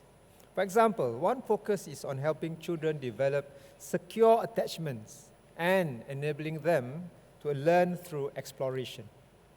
The shift from center-centric to a child-centric one is an important one as we work together, preschools, parents, and the community, to create environments and activities that are developmentally appropriate and nurturing for our children. We hope that educators, operators, and even parents will find the revised EYDF useful. In the past decade, the quality of preschool education has increased alongside the professional qualifications and deepening competencies of our EC educators. The government has invested significantly in the training of EC professionals. Our educators are qualified professionals who go through rigorous courses and training to learn the best in child development theories and practices and apply them in the classroom. It's not easy, but our educators do this day in and day out to give the best to our children. We want to continue to support all our educators in honing your craft. We want to help educators bring your expertise and passion to bear in preschools. This is why we're introducing the Quality Teaching Tool, a tool that will guide educators in designing meaningful learning experiences and facilitate quality interactions with children. ECCC has been working with the Center for Research in Child Development in NIE on the development of the teaching tool. We aim to make the tool intuitive and user-friendly and expect to roll it out at the end of next year. A quality preschool is one with a culture of continuous learning and refinement. In addition to having thoughtful EC professionals who are intentional about engaging children meaningfully, preschools must have a positive culture which encourages reflective practice. Centers must value professional development so that educators can continue to grow and deepen their practice. Take the example of Ms. Farhana binti Muhammad Hassan, ECCC Awards 2020 recipient of the Outstanding Early Childhood Educator, and her employer, PCF Sparkle Thoughts. Ms. Farhana strongly believes in helping children develop confidence and independence, and is deliberate about designing her interactions at PCF Sparkle Thoughts to enable these. The preschool also has weekly meetings where educators reflect on their competencies, have an exchange of ideas, and incorporate feedback from center leaders. A quality preschool is one where our children can develop foundational skills they need for life and grow to become healthy and happy individuals. To enable this, the whole ecosystem must come together and work in tandem. Again, parents, the community, educators, and of course, the government. ECCC will step up efforts and work with the training providers to strengthen the capabilities of educators in developing children's social and emotional competencies and executive functional skills.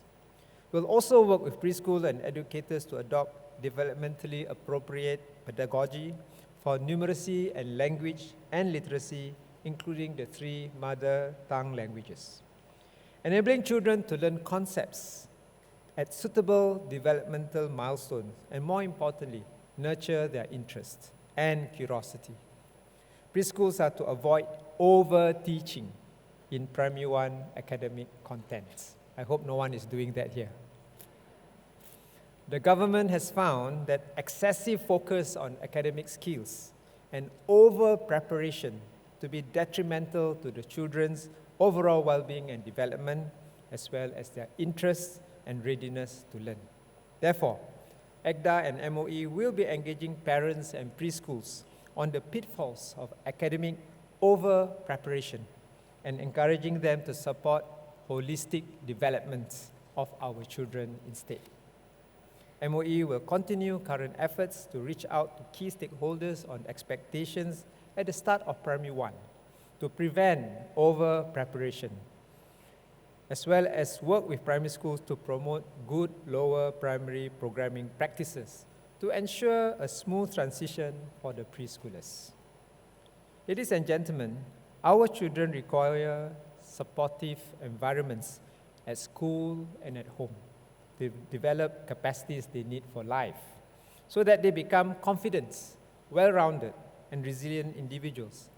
We need mutually reinforcing partnerships where preschool educators complement the efforts of parents at home and parents reinforce the learning at preschools, where preschools, primary schools, and parents work in alignment to help children in transit.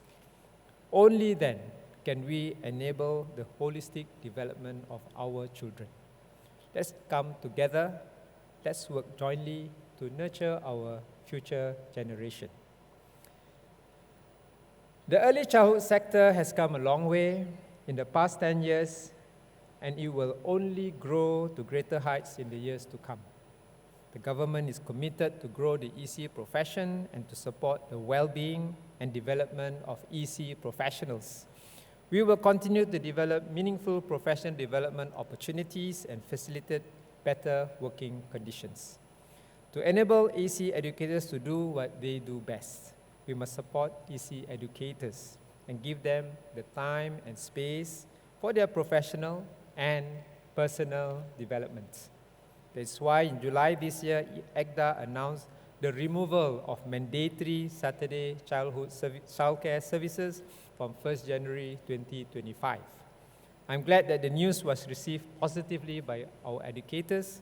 Many parents also understood and expressed their support. Today, I'm pleased to announce that we'll go one step further to support EC professionals. We will designate Teachers' Day and Children's Day as preschool holidays with effect from 2024.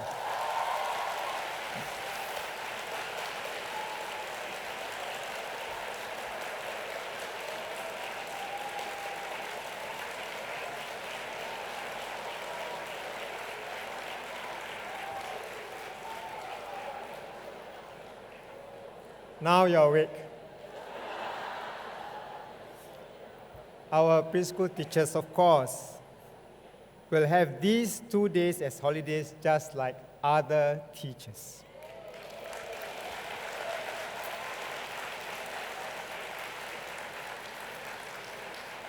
And these 2 days will be in addition to the 6 days each year where preschools are allowed to close to allow preschools protected time to focus on educators' individual and team development. The 6 closure days will be renamed as developmental days, development days, to better reflect its intent. Preschools can use these 6 days for training, curriculum planning, or staff retreats, among others. To align with workplace norms and provide more flexibility to preschools, we will remove the current provision for preschools to be closed on 3 half-days on the eve of 5 public holidays. Like other businesses, preschools can engage parents on their needs on these days and make appropriate adjustments to staff manning or operating hours. Ladies and gentlemen, educators, our preschool teachers are empowered to do their best to support our children when they have regular breaks for personal and professional development throughout the year and daily. I strongly urge educators, operators, center leaders to guard the breaks during the day for educators, which allows them to have meals and rest and recharge. This means that they should be free from teaching and caregiving responsibilities. Such provision is already in line with the Employment Act. Now it takes all of us to support our preschool educators in caring for our children. We thank parents for their understanding and support. We look forward to preschool operators as they adjust their schedules. Employers too need to be on board. We strongly encourage employers to support the caregiving needs of their employees during the preschool's closure days, such as by allowing flexible work arrangements. Let me conclude. As early childhood educators, you play a key role in helping our young children gain the skills, confidence, and love for learning, which they will carry with them throughout life. Let me reaffirm my appreciation for all educators. We are committed to keep supporting the professional development and well-being of all our educators. I wish you all an enjoyable conference ahead. Thank you.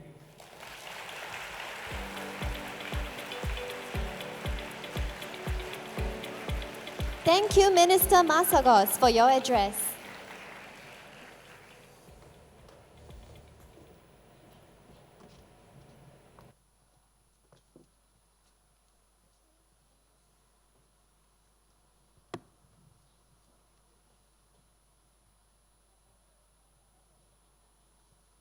Next, we are very glad to have Professor Tan Eun Seng, our second keynote speaker for today.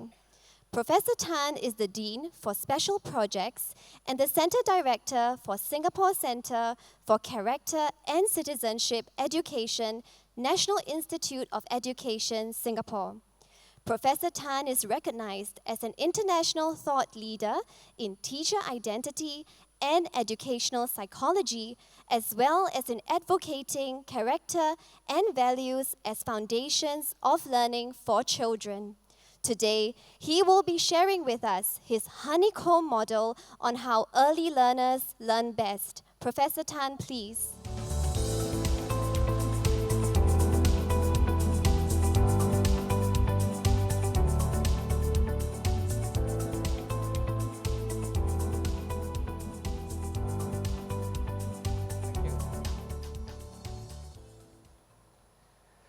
Very good afternoon to all. Can you hear me? Okay. Minister Masagos, he's minister of 3 portfolios, you know.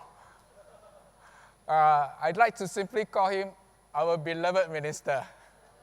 because it takes care of the social aspect, the family aspect, the health aspect, the religious harmony aspect, multicultural aspect. What more can you ask of a minister? Minister, thank you so much for being with us this afternoon. Minister can announce holidays and you all can give him applause. I cannot give you holidays.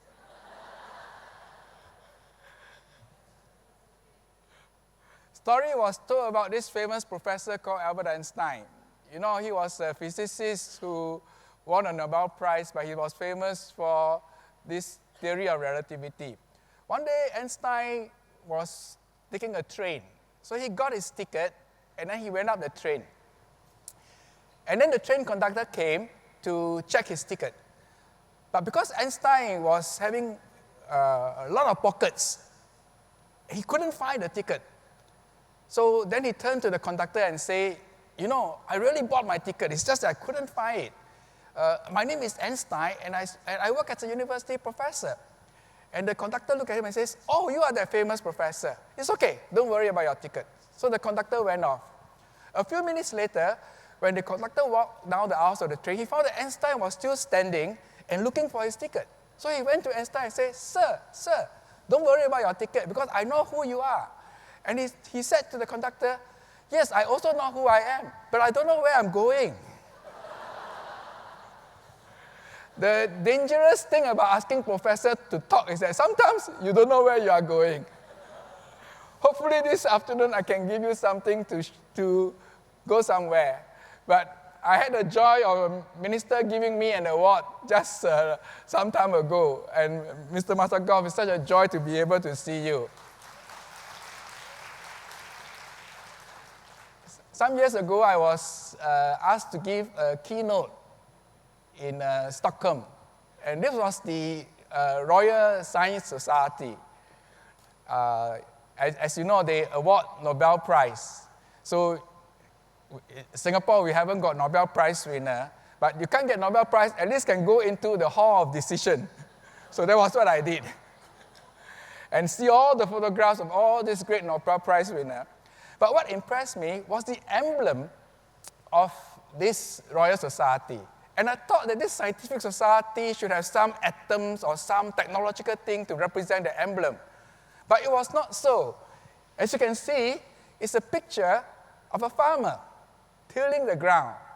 And there is this words in Sweden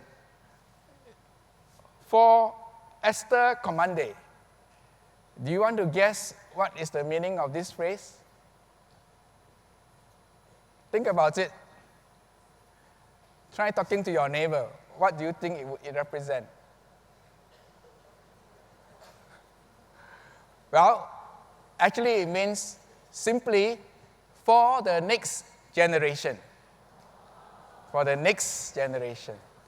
And I was very impressed because it dawned on me that if even the scientific society thinks of everything is for the next generation, how much more for us in education?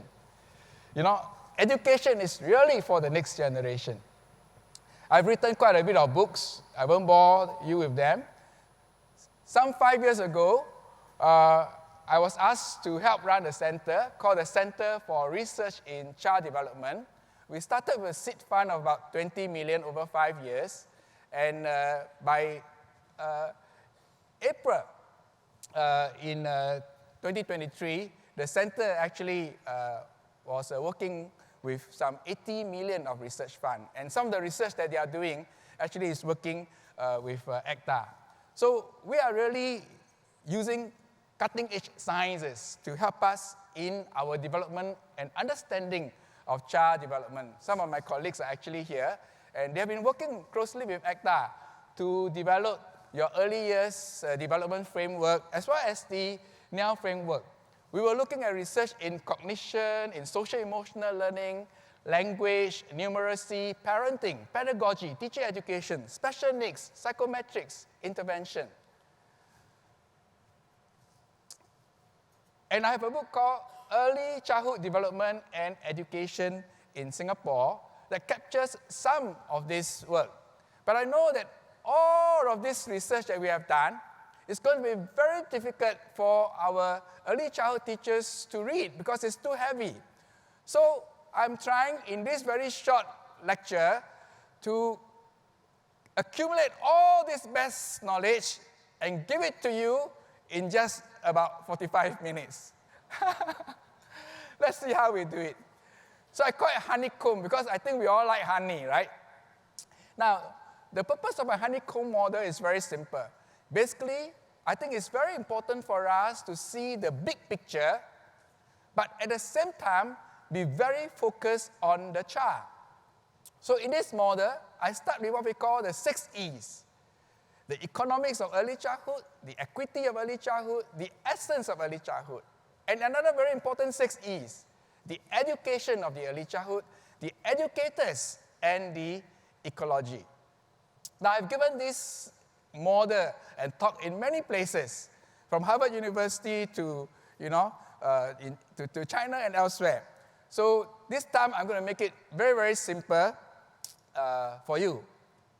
So the economics of early childhood, it talks of the importance of investment, not so much just from the policy perspective, but from the fact that everything that you do, every word that you speak is going to be having a very strong long-term effect. And we'll talk about equity. How do we help those who need it most? And very importantly, the essence of the early childhood. So being an educator and also a psychologist, actually many years ago, I wanted to search about the secrets and the science of the early childhood so that we can better improve how we can help our young learners. Sometimes we say people travel journey to the west or journey to the east. Mine is journey to the south. So I went all the way to a place called Otago. And it was in this place called Dunedin that I met a professor called Professor Richie Poulton. And they were doing a research that is very interesting because in 1972, in this place called Dunedin, they started to study children from the time they were born. And they looked at some of the very important characteristics of these children's behavior, both physiological and psychological, right? And they studied about 1,000 plus of these kids. The wonderful thing about this research is that these 1,000 over children that have been involved in this research till today, which is almost 50 years later, they are now all adults. More than 1,000 of them continue to remain in the sample. And that is why this is a very, very important scientific study. Sadly, my very dear friend, Professor Richie Poulton, actually just passed away very, very recently. He's a great scientist, and in fact, he also has been advising many of our research bodies here. And basically, in his research, he affirmed very strongly the importance of the early years. And many, many things that you and I do, small things, have great, significant, long-term impact on the children in their school life and even their adult life. In fact, he published a book just not too long ago called The Origins of You, How Childhood Shapes Later Life. This is a book that captures some of the best science in the early years. Simple things like understanding children's self-control. The research shows that if we help children, even very young children, with basic self-control and self-regulation, this has great, great, great impact when they go to the elementary, primary school, secondary, and adults. So simple things like helping children, learning to control their basic emotions. And these are things that we can do a lot in the early years. A lot of the research shows that we have to invest as early as possible. James Heckman, the Nobel laureate, found that actually, if you were to invest early, you actually save a lot of money solving a lot of other problems. Janet Curie from Princeton University, her research was special because when she looked at this longitudinal research, she studied it from the perspective of the child. The child's life, the child's perspective. And they all concluded, we have to invest early. But investing early is not only in the child, is a very complicated science. Actually, early childhood is rocket science, because you have to think of the parents, the environment, and the early childhood center.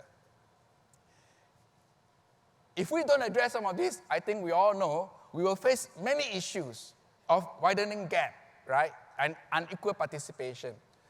So we really need an enlightening perspective of understanding the intervention.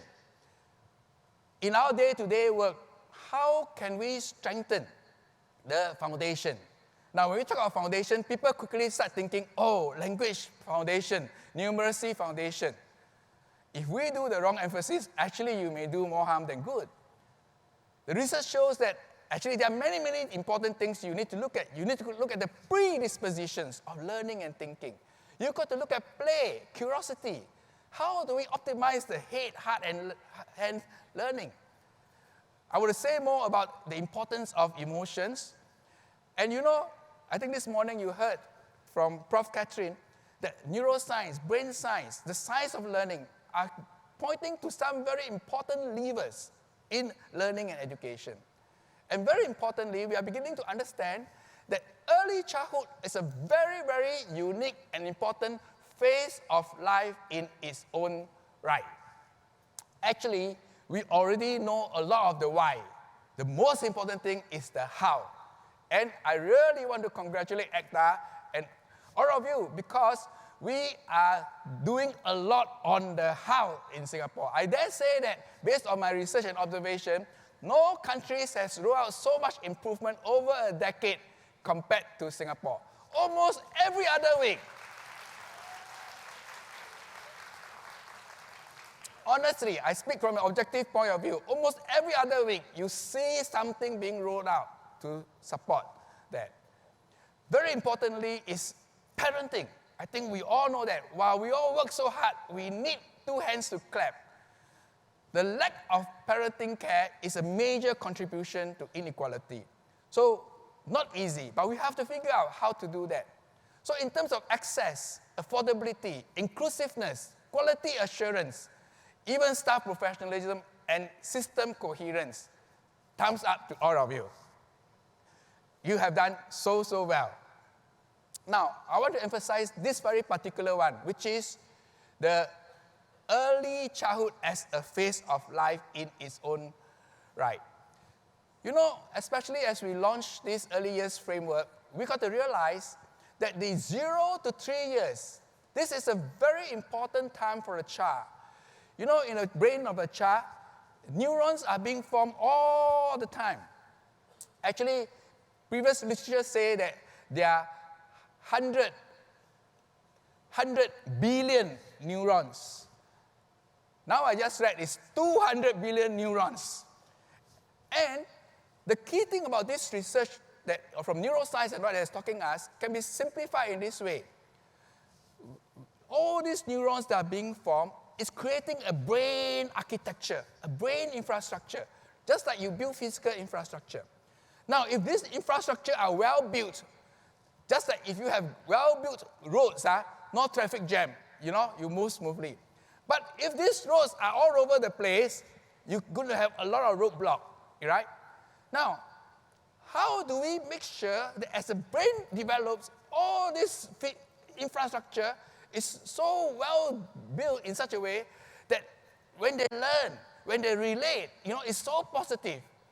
The reality is, kids are experiencing the building of its architecture every single moment of the day as they grow, even from the early years. You see, the problem with our understanding is we always think that because the child is not speaking so much from 0 to 3, we think they don't need so much attention. So we leave it to them. But actually, that is the period where the brain is developing the most and where they need a lot of attention. So, development is something that is a long-term thing. So every phase is very important. The early phase, the primary school phase, the adolescent phase, the adult phase. Every phase has a very special, unique experience. So while a child is an infant, the child need to enjoy life as an infant. When the child is in the early years of preschool, they need to enjoy as a kid. They need to be a childhood, have their childhood. We must not take their childhood away from them. In the early years, it's not the time to talk about PSLE, you see? Really, you cannot take away the childhood joy from them. Actually, the research shows that all over the world, the curriculum of the early years have already gone up by 2 grades, which means that years ago, what that was normally taught in primary 1 and primary 2 are already in the preschool curriculum. The problem now is, in some sectors and some systems, it is even becoming 4 years, which means they are bringing a lot more content for the child, which means that you are taking away the childhood from what is rightfully the phase of learning for the child. We cannot take it away from them. We must give it to them, because if you give them the right things in the right phase, that's where they grow and become healthy.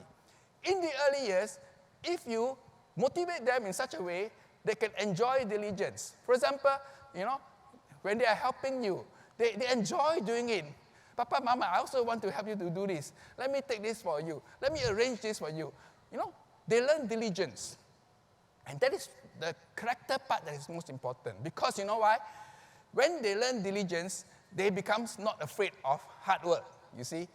Diligence will lead to perseverance. Why do some kids cheat in school? Because they want to take a shortcut. Why do we have criminals who don't work hard and scam your money? Because they don't want to work hard, right? But if they learn diligence, they will develop perseverance. And perseverance will lead to resilience. Every phase of life has important characteristics. So we are supposed to be the champions of the early years. You see, just like in the secondary school, the most important thing that we always tell secondary school teachers is, you tell your students, this is the time of discovery. Discovery. While they develop independence, they are discovering a lot of their potential. Then when they go to the university, they have already developed independence. Actually, they need to develop something now, which is called interdependence. You see? So every phase has unique things, you see? So, therefore, it is very important to understand that when we are helping these kids, the key thing is experience with environment, right? Of course, nutrition and all that is very, very, very important. Yeah. Okay, now I'm going to just show you some very important things. I was just looking at some artifacts, which I collect from time to time. The artifacts I like to collect is when I go to different countries, I look for things that capture something deep about their tradition. In Korea, they always, Koreans are very hardworking people, you all know that, right? But there's one symbol in the Korean culture, which is that the mother with the child. But you find that you will find that the child always tied closely to the mother. And even if I travel as far as Peru, that is the other copper tooling. You see a picture, again, the child is with the mother. Tradition, even ancient wisdom tells us, is very important for the mother-child proximity. You see, because it gives the child a sense of warmth, security. And that is why attachment is very, very important. Every child deserves that sense of attachment to an adult. That is actually the first A, When I was at Harvard doing my sabbatical, the Harvard School of Education and the health school came together for the first time. You know why? Because they discovered that in order to help children, we need not only the educators, but we also need people in the medical field and the health field to come together.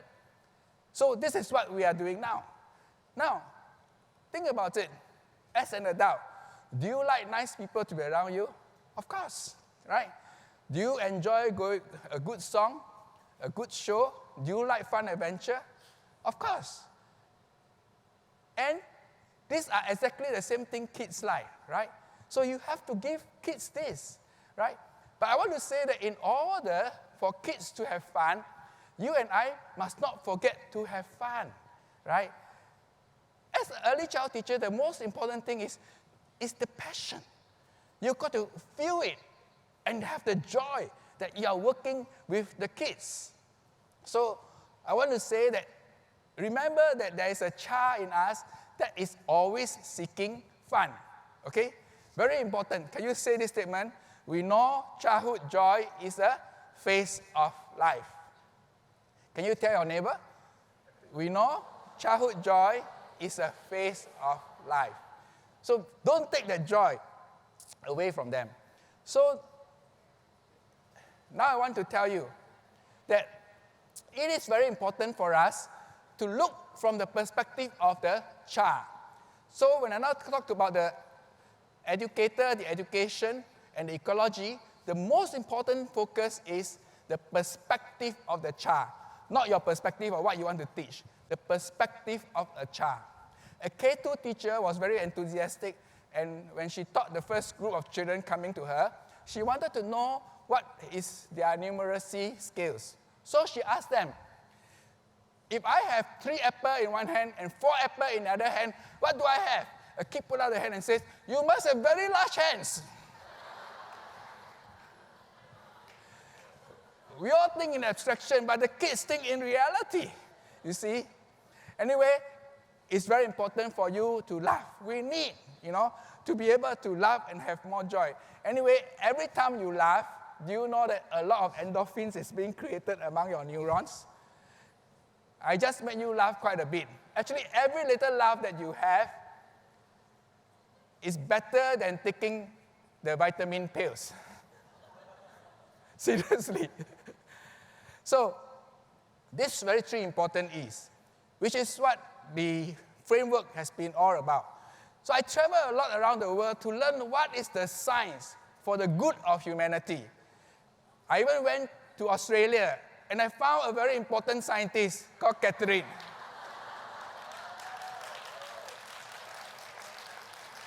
That's why she is working with us, But we all know that I even went to Switzerland, and you know that we all always talk about the head, heart, and hands. Actually, that came from Pestalozzi. So what is the head, heart, and hand? I want to put it very simple to you, because you can remember it when you have a little bit more action, right? So the head is the cognition, right? So you have the head, okay? You have the head, and you have the communication. The communication. I'm doing this to you. Head, language, communication. Heart and hands. That is the emphasis of the new framework. Understand? We need to understand more about the head, the executive functioning of a child, how a child creates planning behavior. Not the content, but the disposition, The heart, the social emotional learning is very, very important. And the hands, we need more psychomotor. Kids need to run their hearts out a bit. Thankfully, now we have a lot of parks here and there, right? We need to bring our kids more to the parks, and they need to be able to run their hearts. They need to have that deep oxygen intake. They cannot be just sitting on the ground. So this head, heart, and hands are very, very important for us to emphasize in the early childhood curriculum. So I really congratulate the team, because I dare say that this whole curriculum have captured the best of science. And truly,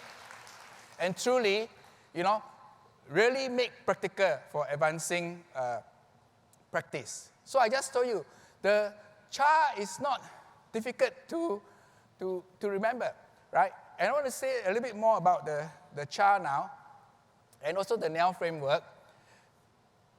What I'm doing in the honeycomb model is simply just to reinterpret and emphasize pedagogically what are some of the very important things that you need to pay attention to. So I already mentioned to you about the neurons and the neuroscience, right? Now, one of the key things about learning in relation to what the educator doing is what we call intentionality. Intentionality. Intentions are very important because when you have a strong intentionality, that's where the meaning become rich. So planning is not like, oh, I just do planning for planning's sake. Planning is that, what is your intention? What is your intention with your kids today? When you have intentionality, there will be meaning. And when there's a meaning, there will be a lot of transfer of this meaning to the actual learning. So there's the Harvard Center for the Development of Child also highlight this matter of this intentionality, meaning, and connection. So it is very important that the way we design and do lessons and activities with our children, that we think of it in a very connected and meaningful way. I want to show you something that is very significant in understanding neuroscience. Don't be frightened. The brain is very complicated, but we simplify it, right? So, you know, a very important part of your brain is the amygdala, which is linked to what we call the limbic system, which is the feeling. In the past, we mostly think of the emotions as either flight or fear, you see. And then we spend a lot of time on cognition, right? Cognition, how to do the logic of mathematics, logic of language, and so on. But we never realized that actually learning is an experience that's closely linked to the emotions. But most importantly, just now I mentioned to you about why experience is so important. The reason is, in your brain, there is this part called the hippocampus. Don't be frightened. You think of the hippopotamus, right? Moving around the campus, yeah. So what does this hippopotamus do in the campus? The hippopotamus have very good memory, number one. Number two, the hippopotamus also remember where things happen. That's why it's called the hippocampus. Now, the research shows that the hippocampus is very closely linked to the amygdala. What does this mean? That if a child experiences a very negative, let's say you shouted at the child, he got a shock, okay? And in that place, the child feels a negative experience.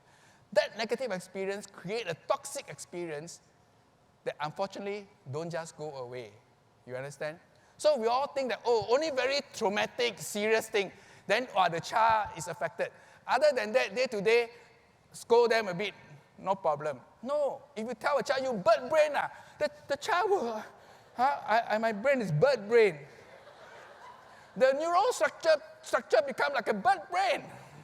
So don't do that. But the positive words are very, very important, right? And the neocortex, this morning you learned about executive functioning, right? The planning behavior, the strategy, all that, you know, is in the neocortex, right?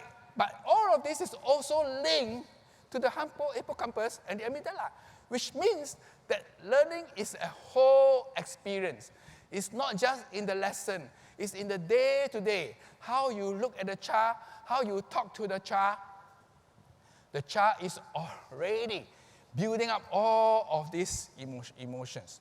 That is why it is so, so important, you know, as fellow educators, as parents, we have to realize that the things that we are doing, right, we are imparting and we are doing things to the structure of the brain, right? So we have to create a very positive experience for the child. You know, if we nurture a child, there's the ancient saying, they say, if you nurture a child, cultivate a child, understanding the child's unique disposition, and you cultivate a taste in them, when they grow old, they will not depart from this taste. Let me give you a very simple physiological example. If from a young kid, every day you just give them a lot of sweets and hamburger, when they grow up, they will like all the sweets and hamburger.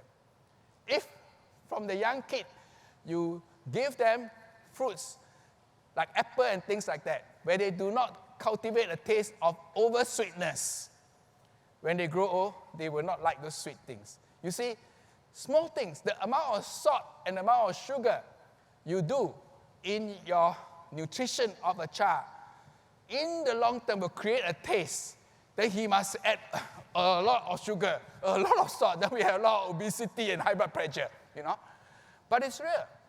Now that is only on the physiological part. But the taste for goodness, the taste for caring for others, the taste to be honest, the taste to be diligent is all cultivated in the very early years. From all the small things that you do. We say the ABC, the attachment, the belonging, the care, and the communication. We call this the ABC. But this ABC is simply lived out in all your routines, all the storytelling. So I've seen many, many early childhood classes. I want to tell you, it is very possible to have classrooms where the routines are so powerful, whereby the children can learn when to be quiet. So the teacher don't have to shout and lost, and they learn when to be quiet. And yet, when they're supposed to talk, they all can talk confidently.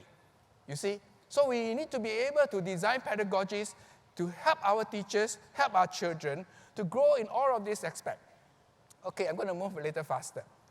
Now, intentionality also means that there is a reciprocity.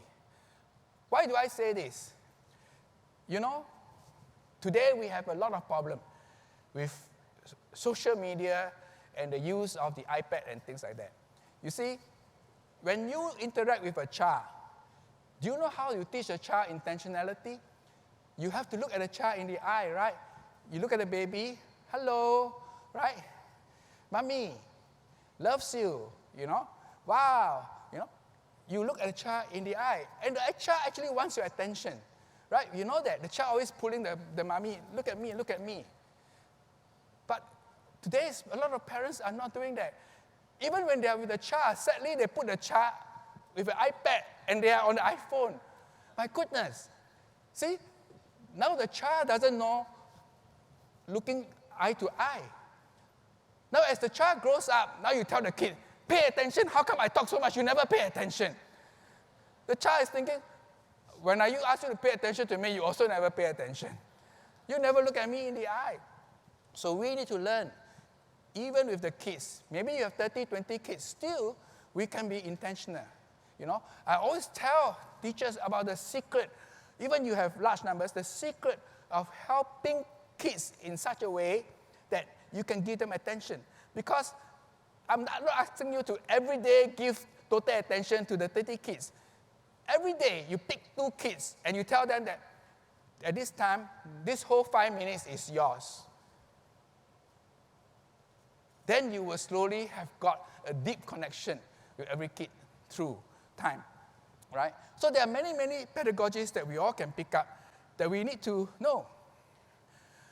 So intentionality means that you also create the environment, right, and the resource to convey the things you want to do. It's not expensive thing. I have seen great childhood centers just using paper, cuttings, sometimes even doing with the children. We can convey a lot of characteristics. So it's not about expensive resourcing, right? Simple things that teachers do can convey things. So it is very important. Now, I want to say that emotions play such an important part. So I'm going to cover next into this aspect of emotions. You have listened to me quite a bit, so I need you to stand up a bit to do some exercise, okay? So can you just stand up and stretch a little bit?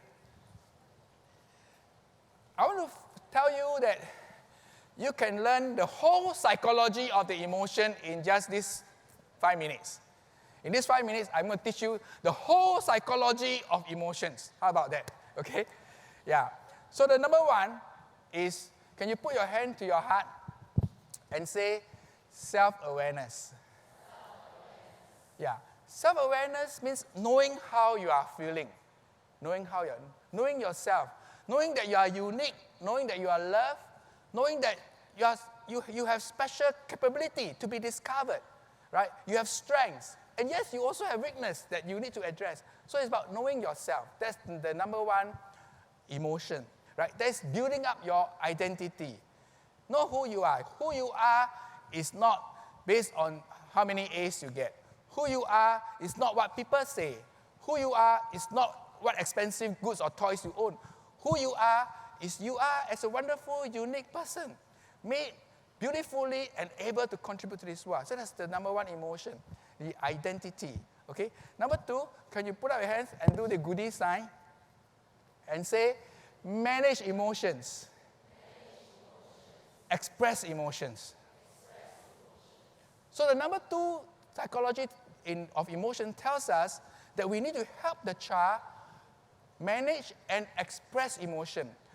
You know, it's very simple. The good kindergarten, they have a picture of how you feel, you know, happy face, sad face. And when the kids enter the class, they tell the kids, put your hand to put, right?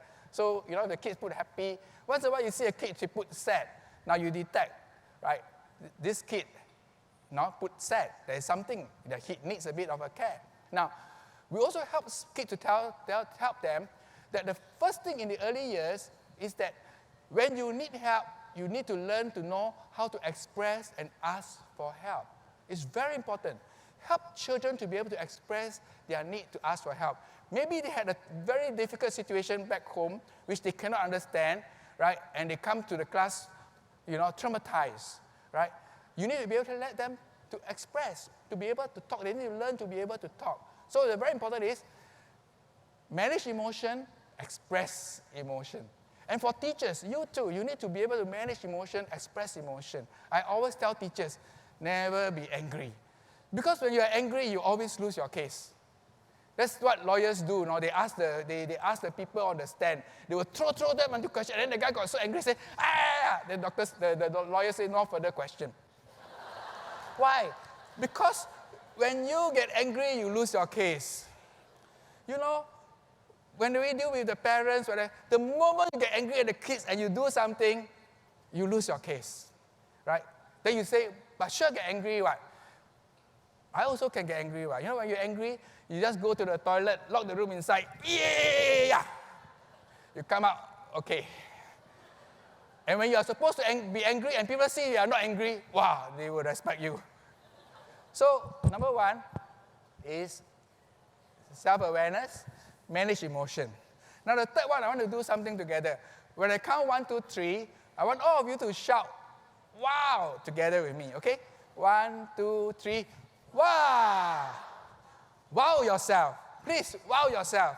Because you are doing such a great job.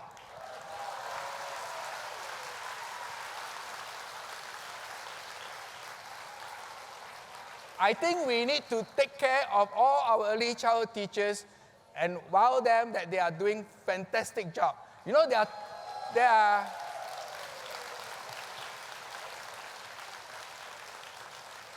honestly, from the bottom of my heart, 2 groups of professionals are very special.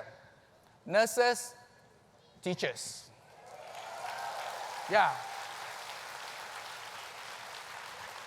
These 3 are very important. They are called your intrapersonal emotions. That means within you, okay? Self-awareness, managing emotions, expressing emotion while yourself, right? You can even teach the kids first. So the movement are very simple. Heart, manage, wow.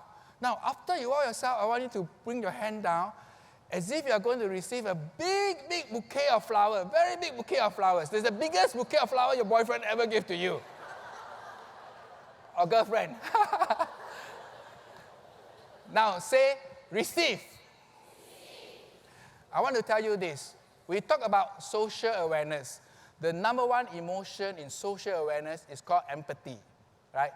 Empathy in simple words is receive. Do the child feel received by you? That's the most important, Even when the kid do something wrong, when you are helping the kid, do the child feel received? So our number one thing is to make the child feel received. Even with one another, we are not perfect. But in our dealing, you're going to make people feel received, not push away. When people feel received, that is called social awareness. So that is a very important emotion.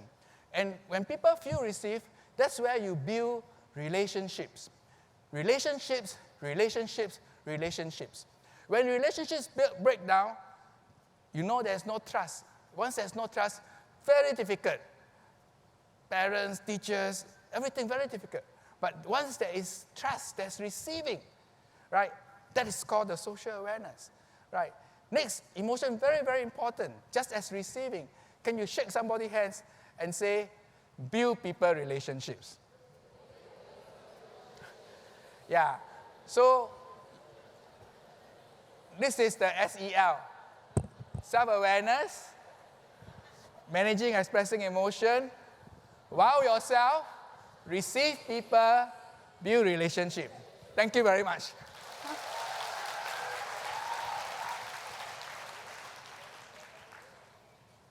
So like I say, simple things to help us detect and care. Because when the emotions are positive, when kids feel good, they will learn, right?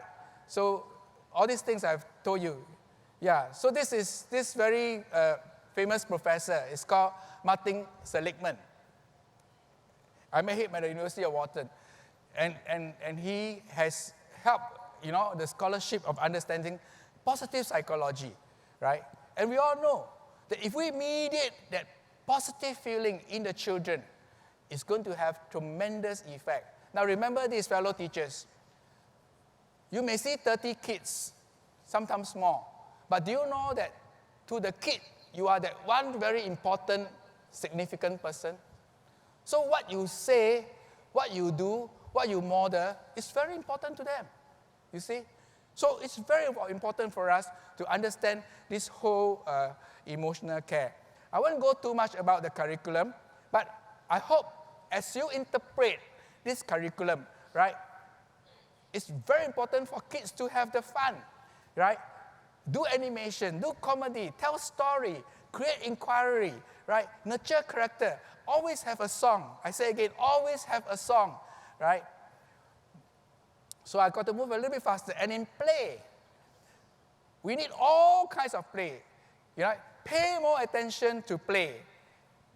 When you pay more attention to it, you will know how to create play. Because you do by experience, okay? And interaction with outdoor is very important. We have the Singapore Zoology Gardens promoting the things. Yes, please bring the kids. Kids love animals. And there are many lessons you can teach, right, with children. So I want to say all these honeycombs is to help you understand that as childhood teachers, we flourish lives. Say this, childhood teacher, flourish lives. Absolutely. And childhood teachers make kids wise. And most of all, childhood teachers do it all. Seriously. So I'm going to now move to the close of my speech. But actually, I wrote a letter. When I was in Stockholm, they were very discouraged because Stockholm, they are awarding Nobel Prize. But they found that their PISA result in maths and science were dropping every year.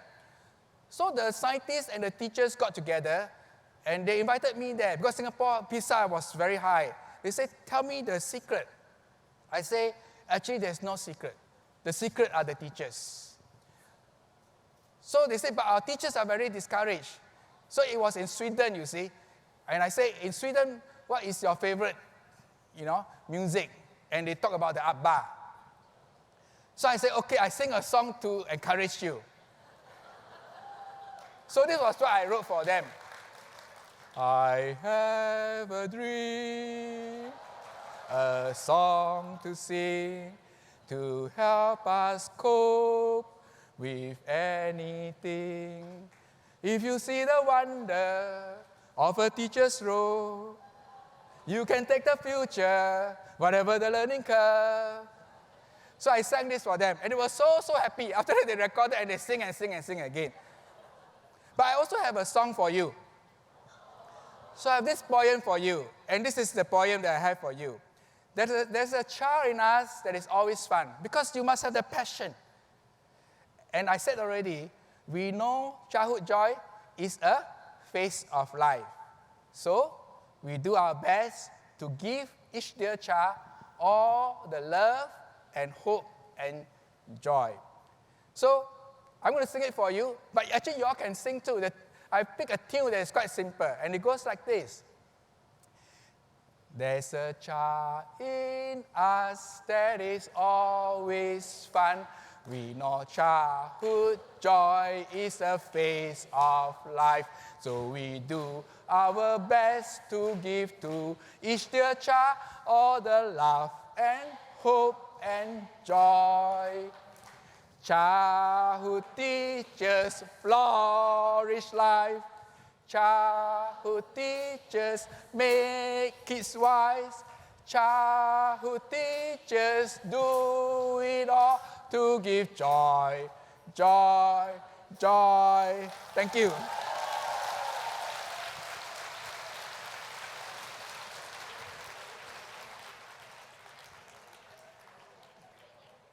Okay, yeah.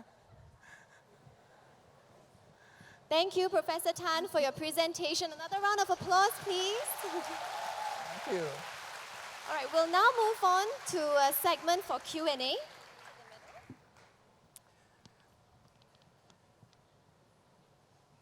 All right, ladies and gentlemen, if you have any questions for Prof. Tan, you can actually submit your questions by scanning the QR code to access the pigeonhole to pose your questions. We'll give a little while for some questions. Right, so there's this very good question. What can we do to help parents move away from using digital devices to engage children, to engaging children through intentional communication? Yes, I think we need to have either small parent sessions, 15 minutes talks, small talks, right, under the center, to tell the parents that kids need to learn by concrete interaction, not just digital devices, okay? It's very, very important. For a child, the motor behavior is very important.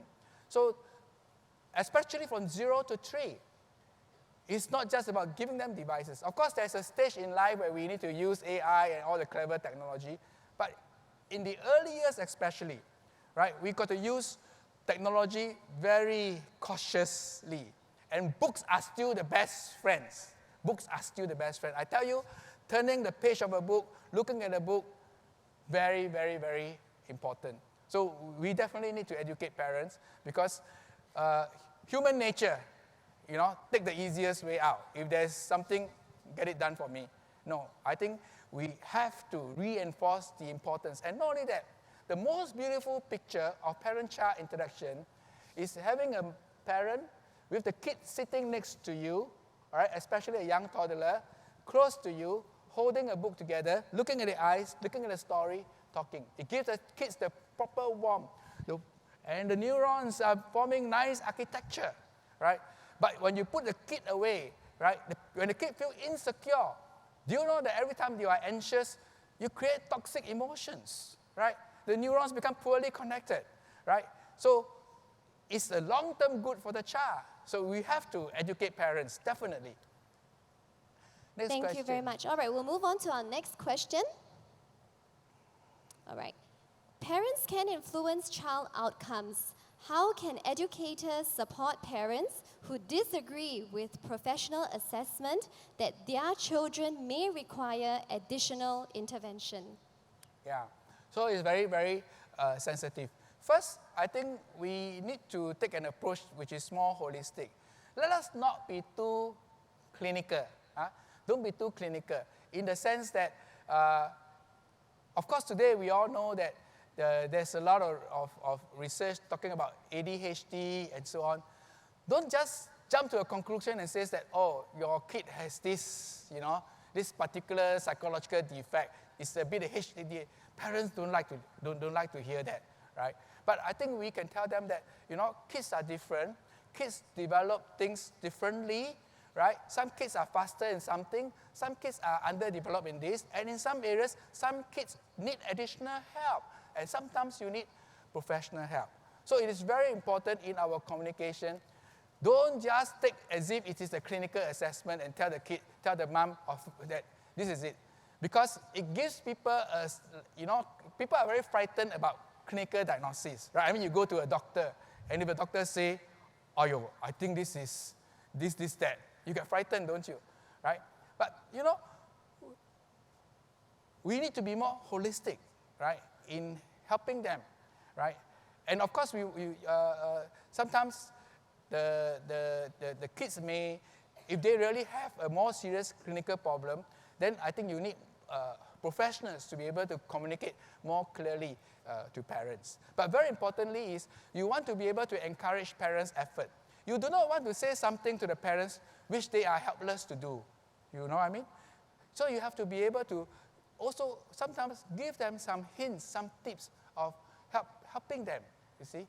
Yeah. Thank you very much. Okay, we'll take one last question.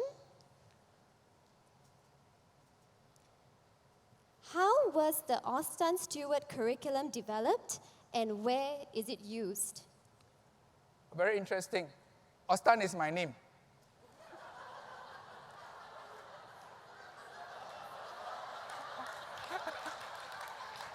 So, I have a good friend called Osman.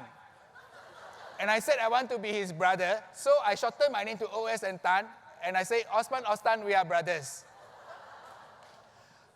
So basically, the Stewart curriculum is exactly what your new framework and your early framework has captured. It captures a lot of very key, important things, right? Except that it is just another way of putting things together. But I want to say that, you know, in these last few years, the framework that has been created, a lot of efforts have been put in.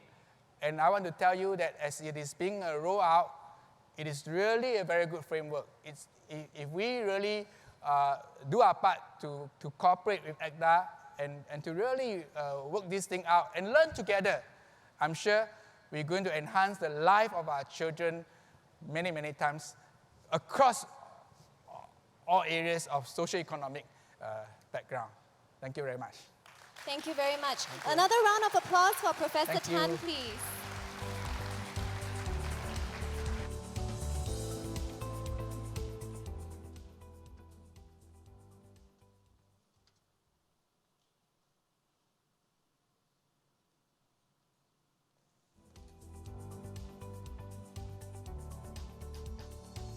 Before we move on to our next segment, we would like to thank Minister Masagos for gracing our conference this afternoon. Thank you, Minister.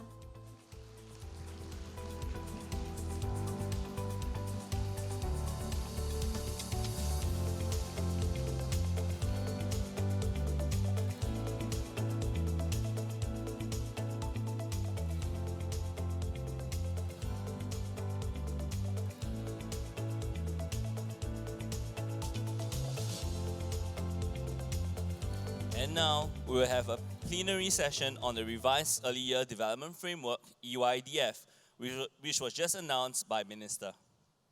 The EYDF aims to set the directions for quality of care, principles, and practices that are specific to the developmental needs of children from birth to 3 years in center-based settings. In 2022, ECDA embarked on the review of the EYDF, which includes regular engagements with early childhood professionals, researchers, and experts, as well as key stakeholders such as trainers, curriculum specialists, and center leaders. In the next segment, we will have a plenary discussion on the revised EYDF, the key revisions and features, and what the educators can look forward to guide them in the design of learning environment, the planning and implementation of meaningful experiences, their interactions with children, as well as their roles as EC professionals. Before we invite the panelists for the plenary discussion, let us first watch a video on the revised EYDF. The early years is a crucial period of rapid brain growth where approximately 1 million new neural connections are formed per second. As such, positive early years experiences and relationships form the building blocks for a child's future learning and well-being. The Early Years Development Framework guides educators in planning and facilitating quality experiences for children from birth to 3 in local center-based care settings.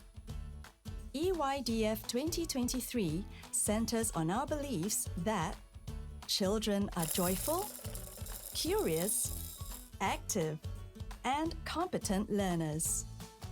Children play, learn, and grow with others in a diverse and multicultural community. It highlights 4 areas of development that educators can focus on, namely cognitive, communication and language, physical, and social and emotional development. To guide educators in planning and facilitating meaningful experiences that support children in the 4 areas of development, educators can apply the child principles. C. Caregiving and routines as opportunities for learning and development. H. Holistic development, which considers the whole child, emphasizing the importance and interrelatedness of the different aspects of development. I. Intentional planning for meaningful experiences that meet the needs, growing interests, and competencies of children. L. Learning through exploration and play in a safe and enriching environment, both indoors and outdoors. D. Developing secure attachments through 3R interactions. The child principles highlight the different roles that educators play in planning and facilitating engaging, interactive, and developmentally appropriate experiences that allow children to learn about the world around them. Educators observe and respond to children's needs and abilities to facilitate and scaffold their learning and continually learn to improve their own practices to optimize children's learning and development. Educators initiate and maintain positive and respectful relationships that help children's transitions and promote continuity of learning. Through partnerships with the larger community, educators tap on ready expertise and resources to further enrich children's learning and support their development. These key concepts of the EYDF 2023 contribute to quality early years program and practice that support children towards achieving the outcomes of early years. These set the foundation for key stage outcomes of preschool education and subsequent stages of education. Together with the Nurturing Early Learners Framework 2022, the EYDF 2023 provides continuity in guiding educators to support children's well-being, learning and development from infancy through kindergarten to give every child a good start in life.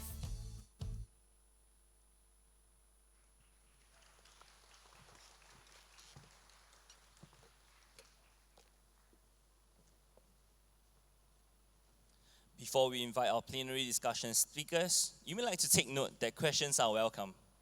Now, you can ask a question by scanning the QR code on the screen, and this will be a great time to ask any question you have regarding the revised Earlier Development Framework. And now, we will now invite our panelists up for our plenary discussion. Ms. Lotus Lai, Cluster Principal of Agape Little Uni, Ms. Cynthia Tan, Curriculum Specialist from NTUC First Campus, Professor Tan and Professor Catherine, our keynote speakers, and Director, Professional Developments and Standard, Ms. Caroline Singh.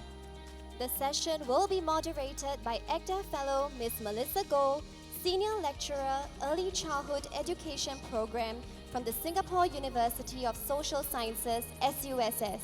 Panelists, please.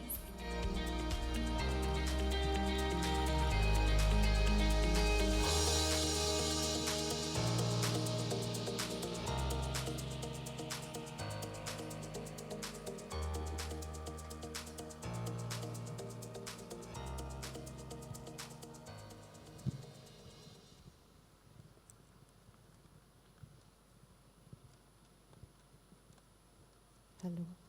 Hi, good afternoon, everyone. So as you heard from the video, the EYDF 2023 sets the direction for quality care, pedagogy, and practices specific to developmental needs of children from birth to 3 in childcare center settings. It complements the Nurturing Early Learners Framework 2022, developed by the Ministry of Education, which provides guidelines for quality teaching, learning of children from 4 to 6 years of age. In 2022, AGDA embarked on the review of the EYDF through regular engagements with local professionals, researchers, and experts, representatives from sector such as trainers, curriculum specialists, center leaders, and later their inputs were also sought during the content drafting of the EYDF 2023. AGDA worked with a local consultant to draft the content of EYDF 2023, and inputs from 2 overseas consultants were also sought for the EYDF 2023. An early years landscape study was also conducted in 2022 to understand international ECCC landscape focused on children from birth to 3 years of age. The study also looked to understand how educators and center leaders in Singapore were utilizing the current EYDF and factors that affected their daily practices with infants and toddlers. So before we go into the discussion, we'd like to let you know that the EYDF 2023 is now accessible and can be downloaded from AGDA's Grow at Beanstalk site, if you haven't already gone to the booth at the exhibition. So under the tab of Resource and Research, you'll be able to find the framework under Frameworks and Guides.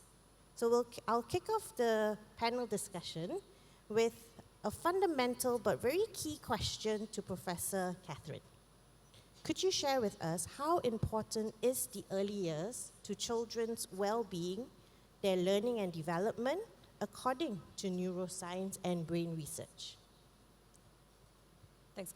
I think we've talked so much about the role of the brain today, and particularly Professor Tan highlighted that again. And we know that the early years of a child's life are foundational for their success. And our potential to influence a child's life is at its greatest. So we often talk about sensitive periods of development and windows, what we call as windows of opportunity. And I think the first 3 years, and actually even before that, I had a wonderful discussion at KidStart with someone, a practitioner, a KidStart practitioner, when I was going around the booths today. And she was talking about working with adolescent parents when they were pregnant. And in fact, our potential for influence is at its greatest in utero when we're thinking about the influence.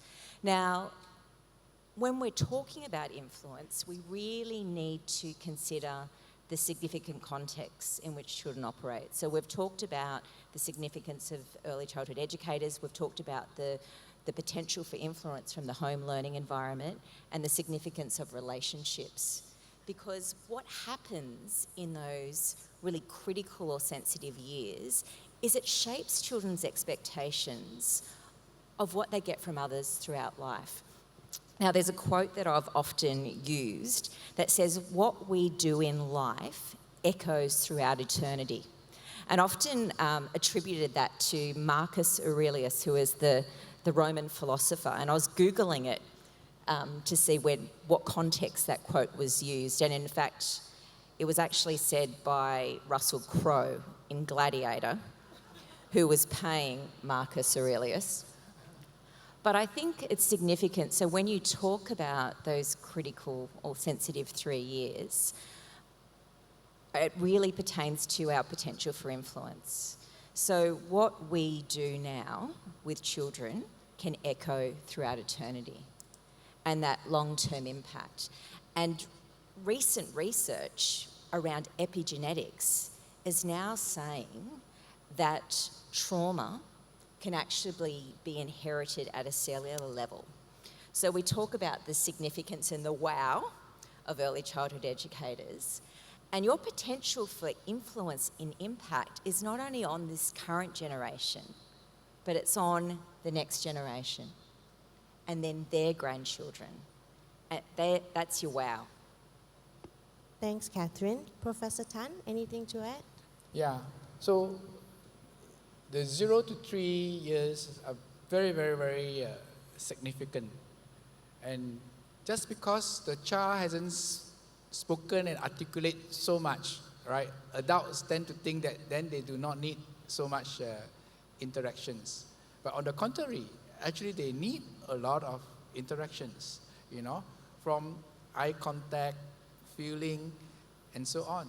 So it is very, very important, in the early years to have this attachment and so on. You see, the problem is that today the challenges of the world is not very much in tune with the development of the child.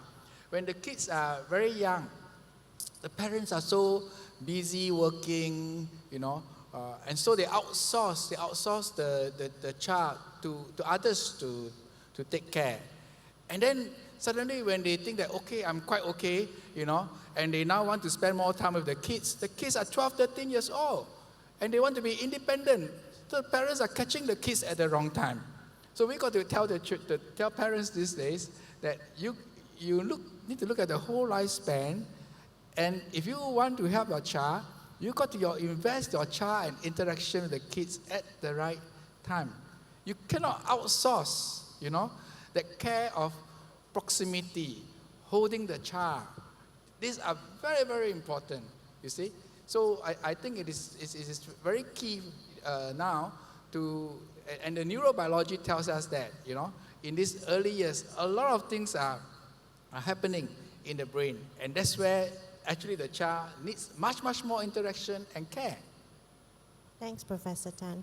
And I think while we focus on how we do what we do, I think it's important to always revisit and go back and look at the why, and understanding how the brain works, understanding how children learn and how they develop is the why and is the key aspect of what would help us to find meaning in the work that we do. So with this mindset and this crucial understanding of the importance of the early years, I'd like to invite Caroline to share with us what are the key changes in this revised EYDF 2023, and how are these changes important and relevant to the different stakeholders, such as the center, the educator, the children, and the families. So at the outset of revising the EYDF, we had engagement with the sector, and what the educators are telling us is that from 0 to 6, there are actually 2 learning and development frameworks in Singapore, right? So the 0 to 3 EYDF and then the 4 to 6 NEL framework, they are quite different, the way that they were set out. So the sectors, the teachers were actually asking, how do we make links between the 2 frameworks? So I think at the outset, we tried to do that, because NEL was revised in 2022, and we follow on in tandem, and we said that this version of EYDF must be something that has a stronger link with NEL framework, because it's the same child, right, that we are looking at. So one of the key things that we make sure that we are aligned is our beliefs about children. So we adopted NEL framework's beliefs about children. So we have the same set of beliefs as you have seen from the video just now. And so with the same set of beliefs about children and the children in the center, we also put together a set of outcomes, because if we are familiar with the NEL framework, we know that they have the key stage outcomes of preschool education.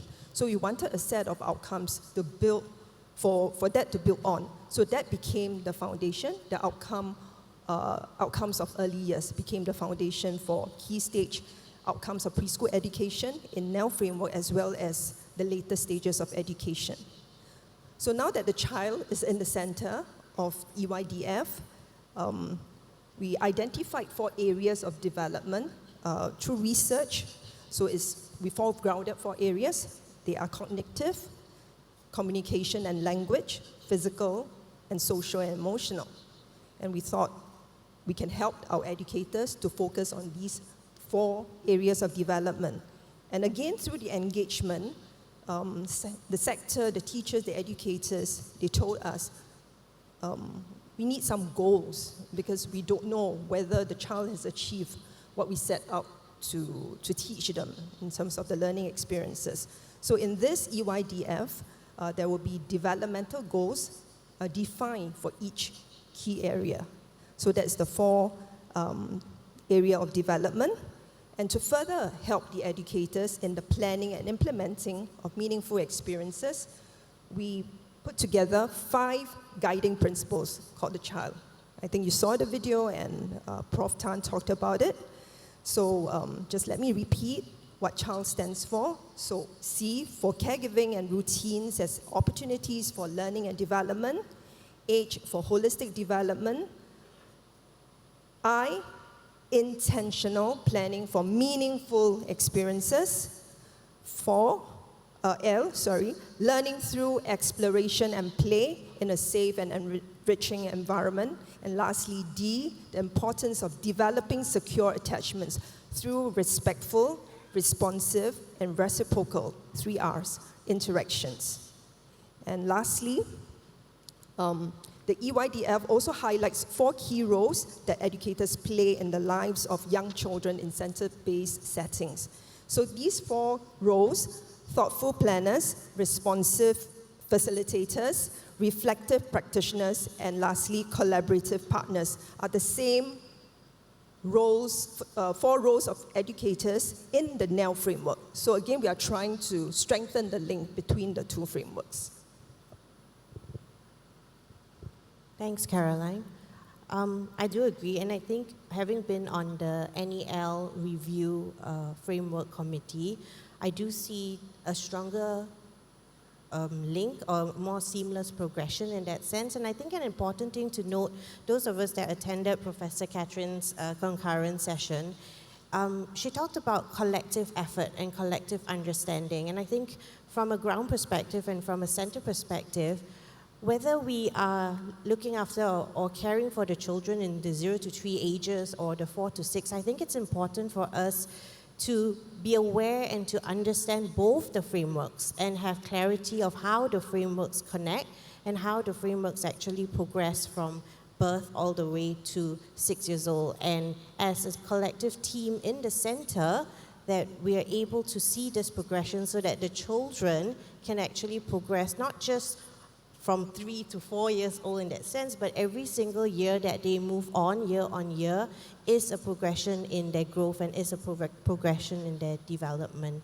So in the framework, both NEL 2022 and EYDF 2023 mention about the need to foster learning dispositions, values, and executive functions, and it has been emphasized as an aspect of considering children's holistic development.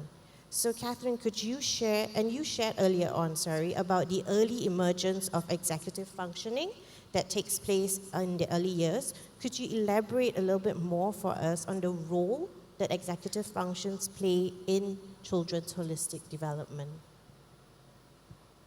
I think, so I do a lot of work around children's self-regulation, and I don't think you can actually necessarily focus on executive functioning independent or divorce it from emotional regulation and social regulation, as Professor Tan really highlighted the significance between thinking and feeling and the interaction. But what we do know is children's self-regulation skills are the biological basis of success. And so the need to elevate that as part of your framework and practice is essential. And why there are certain parts of self-regulation that don't really emerge until later in terms of children's learning journeys, those early years really lay the foundation. So the study that Professor Tan highlighted, which was the multidisciplinary health and development study that happened in that little town in Dunedin that started back in 1972. Now, they assessed children on a whole lot of measures, but one of the measures that they measured them on was a measure of self-control. Now, that study told us that children's self-control, which is related to executive functioning and emotional behavioural self-regulation, at age 3 and at age 5 was predictive of variance in health, wealth and criminality at age 32. And that was even after controlling for socioeconomic status and IQ, both of which we know that are important foundations in shaping success. So this is the power and the predictive role of executive functioning and self-regulation. So when we're talking about self-regulation as a whole, we've got behavioural emotional regulation. So that's the ability to control our emotions, understand our emotions and control our emotions. It's our ability to do something even though we don't want to do it, and to stop doing something even though we really want to keep doing it. So for instance, I've got a bit of an obsession with shoes, and I could buy shoes all the time. But my self-regulatory skills mostly click in, not always, but mostly click in and say to me, stop buying the shoes. And so what that does, it helps us to inhibit responses. It helps children to share their toys, to wait their turn, to be cooperative in social situations, and it sets them up for success. So that's kind of like our internal thermostat. So we had this ideal level of functionality. When the temperature gets too high, it clicks in, and as it brings us down. If it gets too low, again, it warms us up. So it allows us to behave in a way that allows us to respond effectively within the different contexts in which we operate. The executive functioning, however, is that kind of higher order air traffic control. So what that does is it helps us pay attention, it helps us problem solve, it helps us remember, it helps us respond to challenge. But it also influences emotions, and emotions influence self-regulation.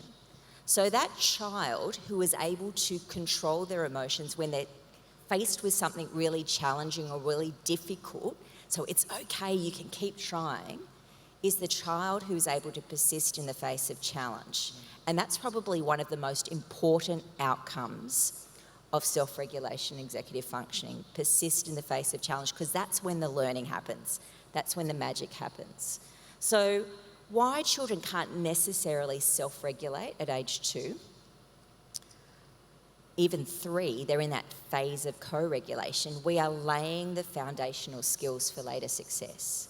So we're helping them to remember. We're giving them simple instructions like point to the cow in the storybook, or the hippopotamus, perhaps, Professor Tan.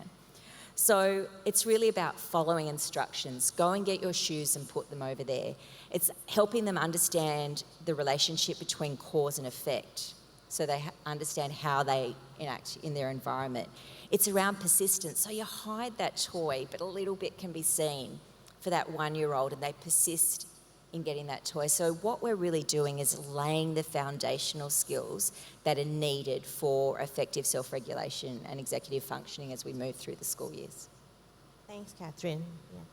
And I always share with teachers that it's important to understand that it is about laying that foundation. It's not about an expectation where you expect a 2-year-old or a 3-year-old to share or to have that self-control, but it's really about creating those experiences where they get to experience it, and you might model how sharing might look. You might model how self-control might look, and just the children experiencing that with you and them being able to maybe try it out on their own is part of that building block itself. So apart from executive functioning skills, EYDF 2023 also highlights the importance of the 4 areas of development as shared by Caroline just now: cognitive, communication and language, physical, and social and emotional development.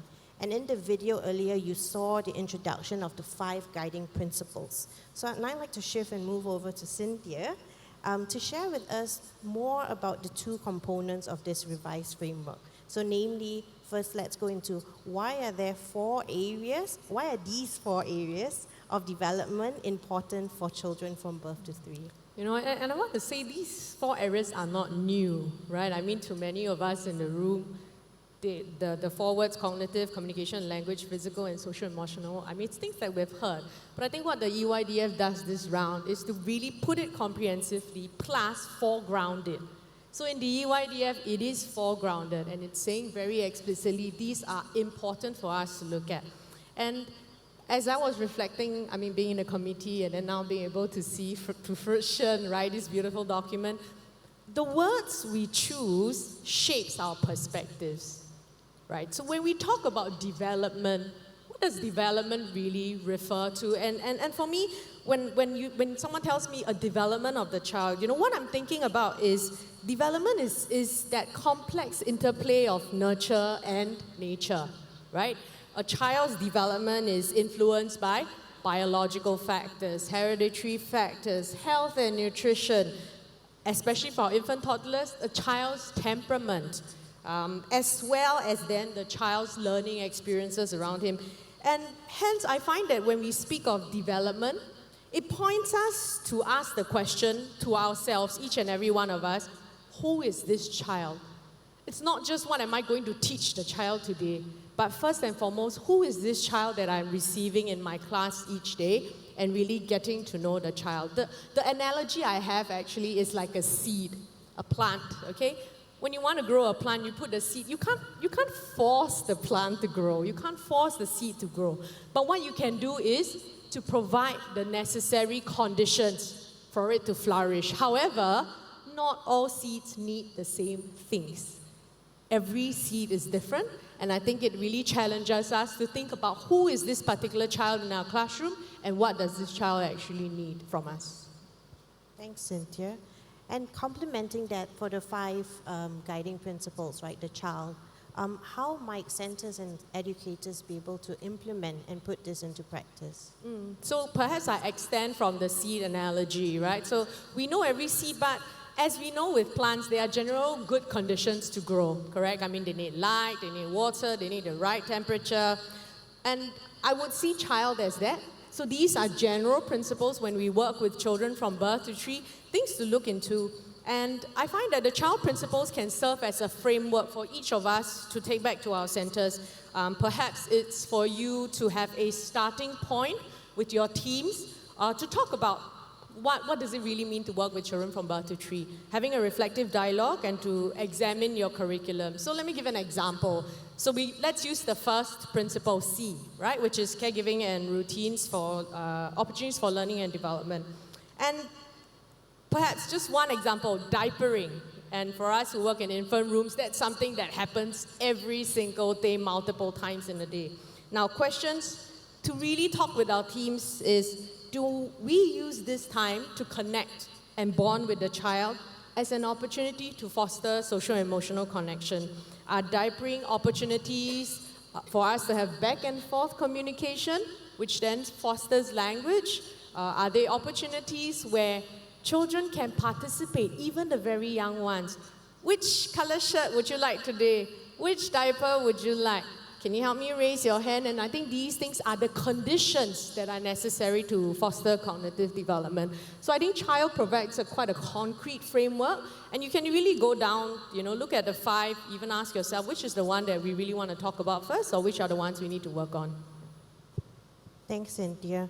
And I think one of the things that resonates a lot with me in the fact that the whole acronym spells child, and I think it continues, it's effort that shows us that we continue to remember that everything that we do and everything that we put forth, or all the plannings and all the interactions that we have, should be about the child.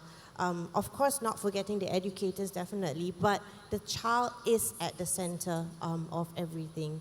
So if you could share, and I'm sure a lot of people on the ground are wondering, if they now have to implement this and put this into a curriculum, right, to enact this all the key components of this EYDF 2023, how might you integrate it, and how might it possibly look like in integration of a curriculum? It reminds me of like my colleagues before today. We were like, okay, make sure once it downloads, once it's ready, we download it and we share it on our WhatsApp. And I think that's something many of us are thinking about. What now with this new frame? And again, I would want to say that they're not brand new things to what we already know is good for infants and toddlers. It's about putting it together as a coherent whole. And I think for me as a curriculum specialist, and to the leaders out there is figure out where's the alignment at this point in time between the new IDF as well as your existing curriculum. So I suppose, I might offer 3 points we could consider. First, on the level of goals, okay? What goals does your existing birth to 3 curriculum focus on? And in the EYDF, it's really about the 4 areas of development, right? And I think the encouragement is to consider whether your curriculum places greater emphasis on holistic development as well as the process of learning, rather than just the acquisition of subject content, which may be much less appropriate for our young children.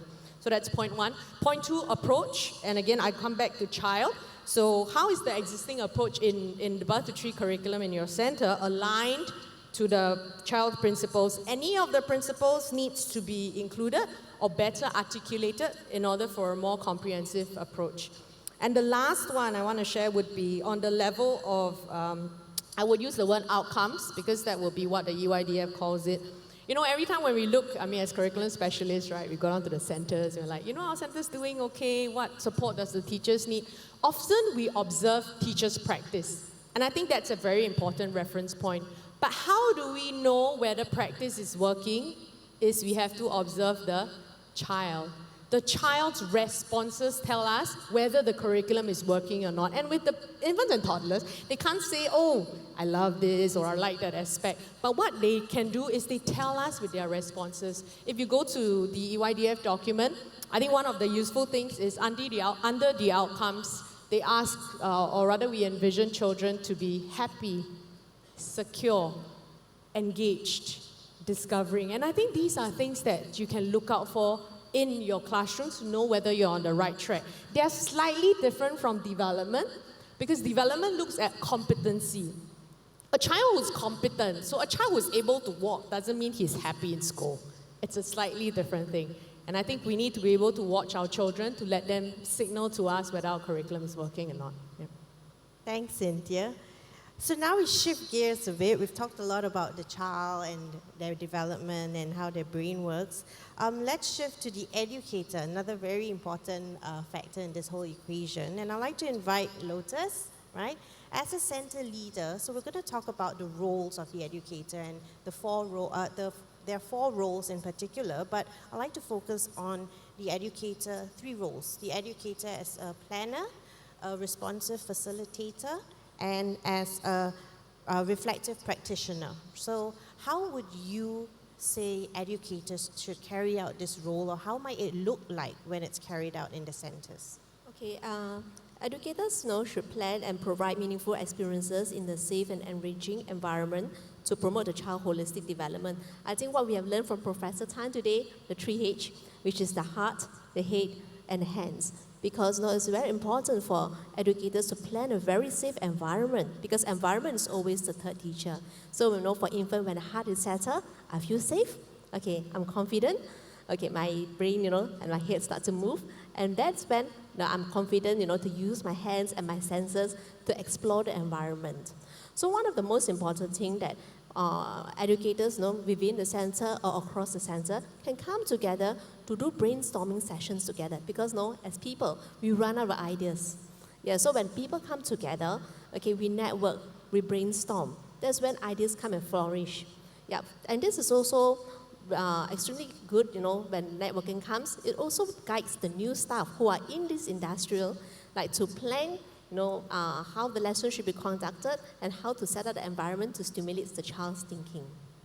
Yeah. Okay. So for it is also important, to be a responsive facilitator because again, I like to quote Professor Tan. I think I learned a lot from him today because for childcare we open from 7 a.m. to 7 p.m. or 12 hours. Okay, the infants, and the toddlers see us.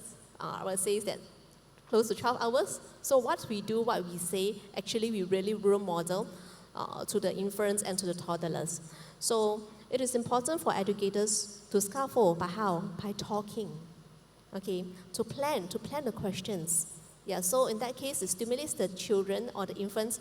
They look at us through our facial expressions and to learn through our facial expressions as well. So they pick up the verbal skills from there.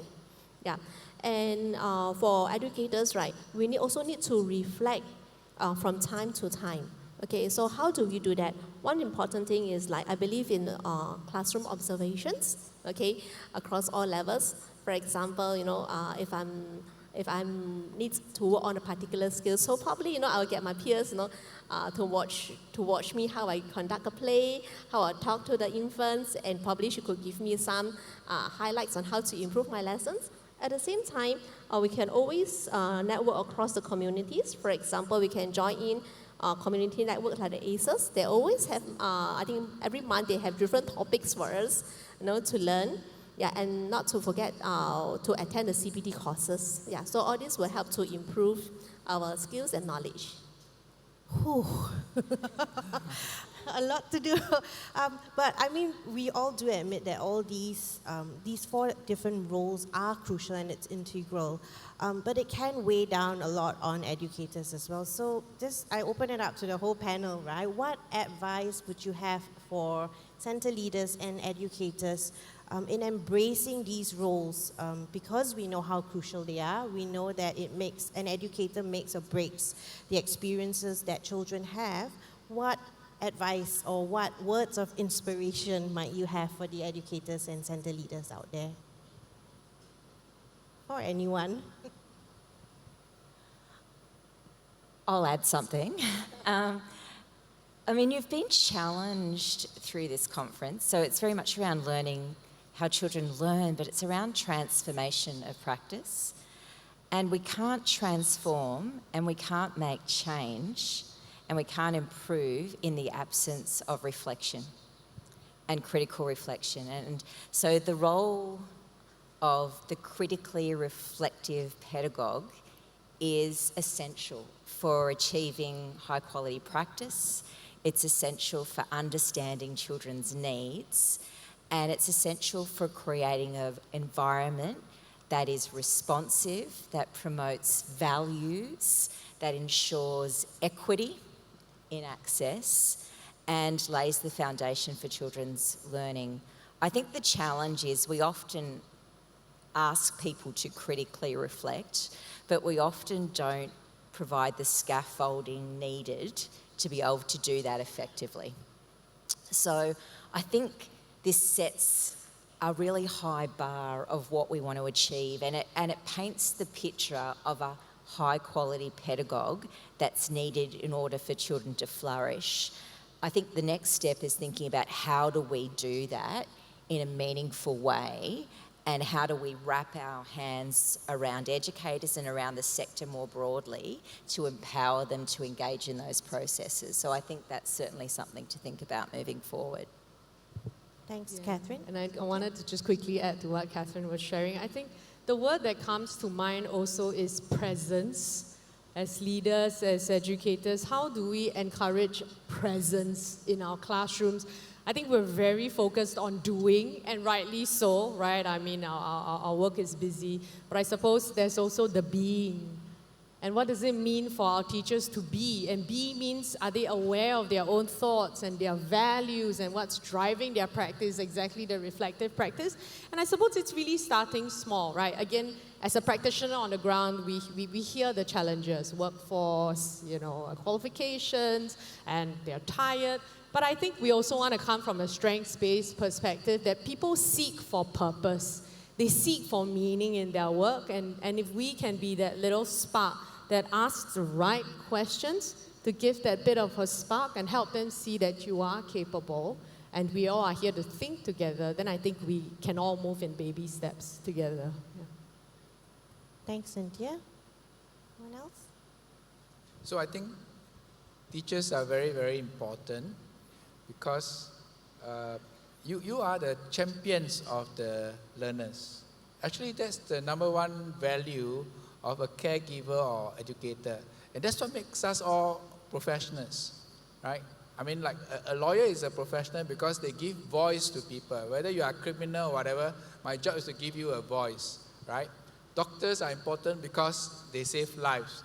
I don't care what you did just now, but you come into the A&E, my job is to save life, right? What about teachers? What is our value system? We are the champion of the learner. And that is why as teachers, right, we are always wondering, how do children learn best? And that's why we learn as much as possible about how children develop, right? How their brain develop, how they interact, right? Because we are champions of the learner, and which is where the core statement is, your belief. The very, very important anchor of a teacher is that you believe that every child can learn, and every child can grow and accomplish, in their potential. So the belief system is very, very important. That is the number one value of the teacher. The number two is that, the teacher must believe in other teachers. As teachers, we must always champion the teaching vocation, because this is a very symbolic thing. I always tell parents, don't make your kids disrespect teachers, because if the kids disrespect teacher, the kids will disrespect learning, number one. Number two, don't forget, you yourself are a teacher at any other time, right? Because we all teach, but the teacher have a special, role in imparting, a whole set of knowledge that they, content knowledge, skills, disposition, and so on. So you never, degrade the symbolism of the teacher. Number three value is that, teachers don't walk alone. Teachers don't struggle alone in the classroom. Teachers work with other teachers. Teachers work with the community. Teachers work with parents, So these are the value system of ourselves as educators. Thanks, Prof. Tan. And I think a key thing that has come out from listening to the different keynotes and the concurrent sessions is the word on prioritizing, and really prioritizing what children need. And one of the things that came out was a collective effort, that we really need to prioritize what children need in a collective effort based on all the stakeholders that are involved. And I'd say that it is probably time for us. In the last few years, I think we've been in a lot of survival mode in the sector, and I think it's time that we start progressing to striving and thriving. And these two revised frameworks, the NEL 2022 and the EYDF 2023, really provides us some strategies and some ways, some principles, a guiding light of how we can actually do this. And it's important for us to collectively come together to understand the frameworks and act it together as a team in the centers. So I'd like to move on now to Professor Tan to talk about the last role of the educator, which is on being a collaborative partner. So could you share with us on why it is important that centers engage the families in supporting children's well-being, learning, and development? And how can centers and educators engage the families and the community to raise the quality of early years practices? Yeah, so it is very, very important. The history of early childhood education, we talked long ago about the Italian educator Montessori, right? So the principle of the Montessori is very simple. Montessori was a great a pediatrician. She was a doctor, and what she saw was that actually the child in a home and the child in a school is one thing. It should not be like the school, separated from the home. You see, and in other words, the child grows best through the help of a whole community. It's not like a separate unit, the family and the school, or pushing the responsibility one or the other. I was sharing with some people when I observed schools, early childhood schools in nurseries and all that in Finland. So in Finland, of course, it's a very different cultural practice. The first time the child see a teacher is never in the school. The teacher of the school will go to the home and they will have a meal or have something with the parent. And the child see, oh, there's this auntie here. And then when the child start preschool, the child see this auntie and she was at my home. So, you know what I mean? There was this sense of like, oh, homeschool. Of course, it's an ideal situation if you can, if every parent invite you to their home for curry fish head or whatever first before they send, right? But of course, it's also difficult because these days, you know, you need to draw lines between professionalism and practice. Ethical practice are not so easy, right? Especially in a complex, urbanized cultural society like ours. But the principle is this. The family play a very important role in the other hand to clap for the child. So we always educate parents. You cannot push everything to the teacher because the child's experience at home is very, very critical. So it is very important for schools to be very clever, to work with parents, right? To let parents understand resources, things that the kids do, and they play a very, very important role in influencing the kid. So the parents need to understand this, right? So it is a community thing. I think going forward, parents need to be very educated about the community. And not only that, it is also not just the childcare centers. It is the community, the neighborhood around, the playgrounds around, the safety of the playground around, the libraries, right? All of this, I think, needs to be very closely interrelated to help the child develop best. And I think we are moving a lot in these directions in these days. Thanks, Professor Tan. I guess understanding about the community and understanding where parents are coming from is also an important aspect. Often parents, with the expectations that they have or the comments or the difficulties or the challenges that educators might feel with parents, stems usually from maybe not understanding each other's perspective, and our job is tough.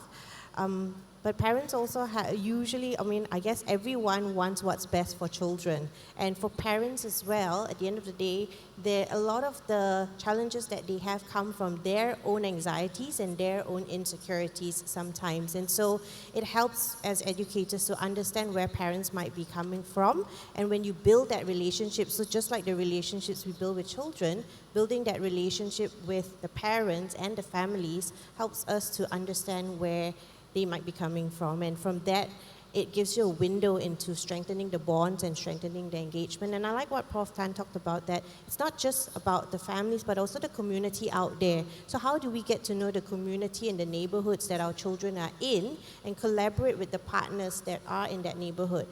Because everything that we do with the children ultimately is about them going back into society and giving back to the society that they're growing up in.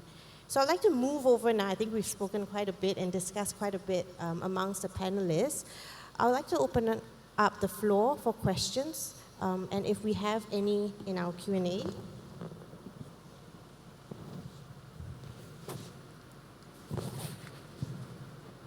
Okay, the first one, we do have one here. When are centers expected to incorporate the revised EYDF into their curriculums? I guess, yeah, that will be for Caroline.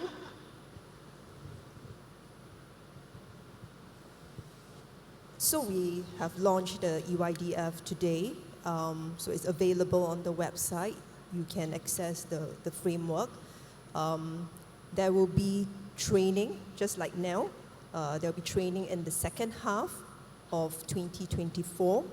The educator's guide that accompany the framework will also be out sometime end of next year. So we hope that, you can look at the framework now, then there's training to go to, and for the training, we hope that it's also prioritized for center leaders and curriculum specialists to attend first, because you are probably the first person who want to look at how you want to adjust your curriculum accordingly. And therefore, we hope that you will fully incorporate the EYDF 2023 by 2025.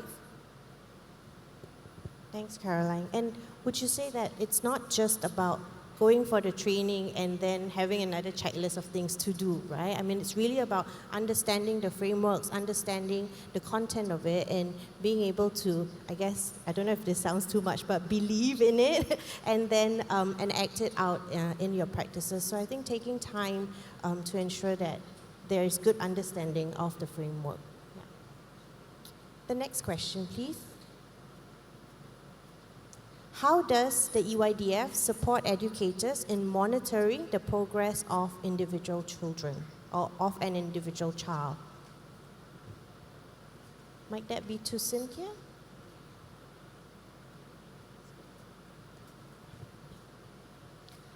I think the EYDF again gives us key hooks, right? So when it comes to monitoring the progress of the individual child, first you know that there are 4 areas of development you need to look at. I think that's one of the most practical one. So in terms of where the child is at, I think we also want to stress that in the I'm trying to open my document on my phone. In the document, right, when you see the examples in the developmental goals, they are not meant to be taken as a prescriptive checklist. And I think as the committee, we really had a discussion on that, right? It's not about checking children off and say, have I met that goal? What is in the EYDF framework is I think it mentions examples. Yeah, it shows you examples of where you can notice the child's development. So I will say that I don't think the EYDF is meant for you to check off things of a child. The EYDF is one frame of several different kinds of resources that as centers we can take note.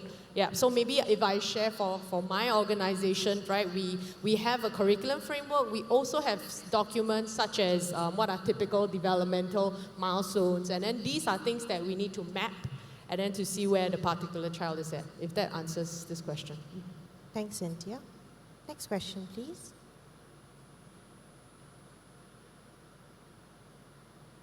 I appreciate the changes in the EYDF. I would like to know whether whether the AGDA Spark tool will be reviewed to align with the EYDF. If yes, when? Caroline, over to you. It's the same question as we got from the NEL Symposium last year. So as I said and answered that question then, is that the Spark Quality Rating Scale is premised on the 2 curriculum or learning and development framework. So as the 2 curriculum frameworks, learning and development frameworks have been revised, obviously we will have to revise the quality rating scale. So AGDA has already embarked on the review, not just because of the frameworks, but there have been recent developments, there are changes in the landscape. Spark, you know, has been around for a while, since 2011. So we have already embarked on the review, looking at the approach and all. So with the culmination of the revision in the 2 learning and development frameworks, we will review the tool itself, which is the quality rating scale, to be aligned to the revised frameworks. When will it be ready? Kim Hoon? Okay. Okay, so we are aiming to come up with something by end of next year. But so currently, next year, when we have the assessments, it will still be based on the QRS today. However, don't be overly worried, because whatever that you do in terms of adopting the guidelines from the NEL Framework 2022 as well as EYDF 2023, it will support you in meeting the requirements of the quality standards which QRS is looking at. Yep. Thank you. Next question, please. How can educators support children's transition from home to center and level to level within the center? Lotus, might you take this question? Okay, I think that relationship is really important because relationship help to build trust, and one of the way is through communication. Because for infant and toddlers, they are unable to verbalize themselves. So more importantly, we have to build trust by communication. So one of the ways is like one of my organization is doing is, for example, like transition from like infant to toddler class. We always orientate the parents again because we need to lay down expectations. Yes, because now for infant care, the expectations is very different from when they transit to childcare. For example, in infant care, we document the children's routine, from time to time. But when it comes to childcare, we document the routine weekly. We document, their progress weekly or termly. Yeah, so expectations need to be clear to the parents. Yeah, at the same time, like let's say from home to school, I think it's also important to prepare the child. So one of the ways, like, we also need to educate the parents, like probably through storytelling. We can recommend books for the parents, like, to read stories to the toddlers. It's like what is expected in the childcare, for the day. Cynthia? Yeah, I just want to add on. I mean, it reminded me of Professor Catherine's morning keynote about the how, right? And I think Lotus shared strong relationships. And I think the transition doesn't only happen then. It's what we are paving from the time the child joins us. Are we giving the child a strong social-emotional state to be able to cope with any changes in life? I think it's for ourselves also understanding that transitions are not going to happen in an instant. Change does not happen in an instant. It happens over a period of time, and there are very concrete ways like getting them to meet teachers ahead of time. I mean, if you have the luxury of open concept, your children go out, hello, get to know the teachers. And I think one more point would be having really appropriate expectations of children and what transitions mean. I think 18-month-olds are not 2-year-olds. 2-year-olds are not 3-year-olds, and 3-year-olds are not 4-year-olds. And I suppose it's also resisting from over-teaching, over-preparation, but to really understand where this child is at. So again, I know I'm not giving that exact concrete strategy, but I think the why and our beliefs about what transitions mean to children does shape what we do. And I want to take a point from my colleagues who have been working on a guide on transitions to also to consider not just whether the child is ready, but whether the new space is ready to receive the child. Catherine and Professor Tan, anything to add? Yeah. So sense of being received is very, very important. The sense of being received. Yeah. So I think when kids go to a new environment, right? Anything that is new, even for us as adults, it will create anxiety, isn't it? Right? So it is very, very important for us to ask how do we make the home experience and the school experience something that is seamless, and it's sometimes simple things, right? If you allow the kids to bring the things from their home to the school, simple things, right? Of course, you can create routines and things like that. So, and the other thing is you got to understand, very important is, I think whenever you have a center or you have something, you must understand this, that when we bring kids together for education,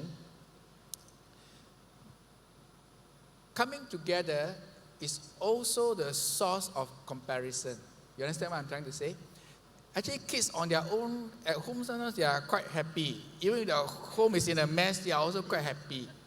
But then when they come to the school, suddenly something is being compared. Am I right? Right? And then sometimes adults, as teachers, we also say things and we check their background and then we end up making them compare. You see? But you shouldn't put negative comparison, to pressure kids. So we got to realize that kids come from very different background, very unique background. And when you bring them in, we have to make sure that you are very receptive, to all the different things, rather than set some things that make any one of them feel left out, okay? Because your basic sense, as I say, the APC, right? There must still be a sense of attachment. I must feel a sense of the belonging. I must feel a sense that I'm cared for and I can communicate. So in transitions, I think we have to be very careful that kids are not the same. And also parents need to know that their kids are not the same, you see. The whole development of kids in the early years is actually very, very valid. The problem is that human civilization and all this academic curriculum is actually speeding things up, you see. And then you start putting all these very clear markers. But actually we need to really help kids transit to, you must make the center more like a home, you see, right? If you go to a center, this is from the home, they can sleep, lie anywhere they like, right or wrong. Then when they go to school, wow, it's all chair. Very difficult, you see. So that's why nowadays the centers, they are smart, right or wrong. You find that even in the space, in the design, the kids can lie down, the kids. So we need to cater, right? and to know that the kids are very different. When you can respect all these individual differences and understand all that, it will be easier, for the kid to go through all this transition. Thank you. Catherine? Yeah, I'll be brief because I think everyone's highlighted some really key points. But I think at its heart, transition is about change. Whether it's transition to parenthood, whether it's transition to marriage, whether it's transition to early childhood, whether it's transition to school, it's about change. And any point in change opens up potential vulnerabilities. So I think it's about minimising the number of changes that children have to go through and the number of differences. So it is about finding those connections across contexts. It's certainly about providing information and demystifying the process. And information and knowledge is critical, but the relational component of transition is even more important. And so it's around finding those connections and elevating the role of the family, because when we're thinking about transition through education, the one constant is the family that walks with the child and next to the child through that transition. And we also know that the value of information is heightened when that information is delivered by someone who is valued.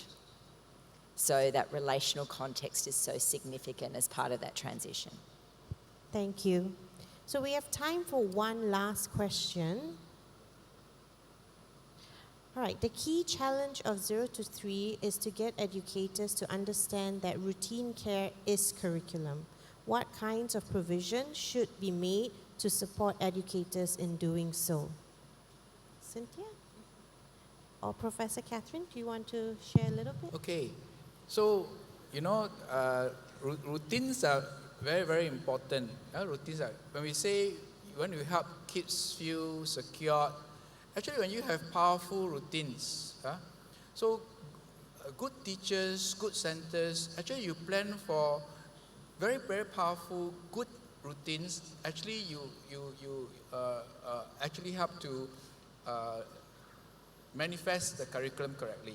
Now, you must understand, no matter how good the curriculum, and we have excellent curriculum, right, with all the learning objective, whatever, at the end of the day, the power of the curriculum is in the process. Number one, the power of the curriculum is in the ecology. So, the whole process of responding to the curriculum is very, very important, and the whole ecology is very, very, very important. That is why I think we all need to support the educators. Educators, you need to go for all the professional development. Seriously.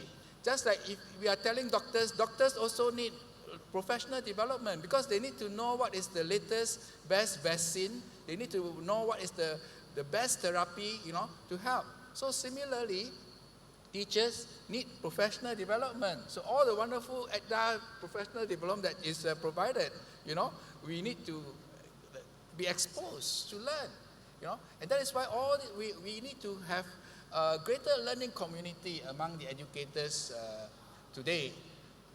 I'm already post-tenure in the university, but I'm still learning. I tell people some of our mentors are 85 years old, but I'm also mentoring a lot of people. So what do I mean by this? We all need to keep learning. Educators need to keep learning. Rolling out this, we have a wonderful, perfectly scholarly, scientific, practical, very well thought out framework that has been rolled out.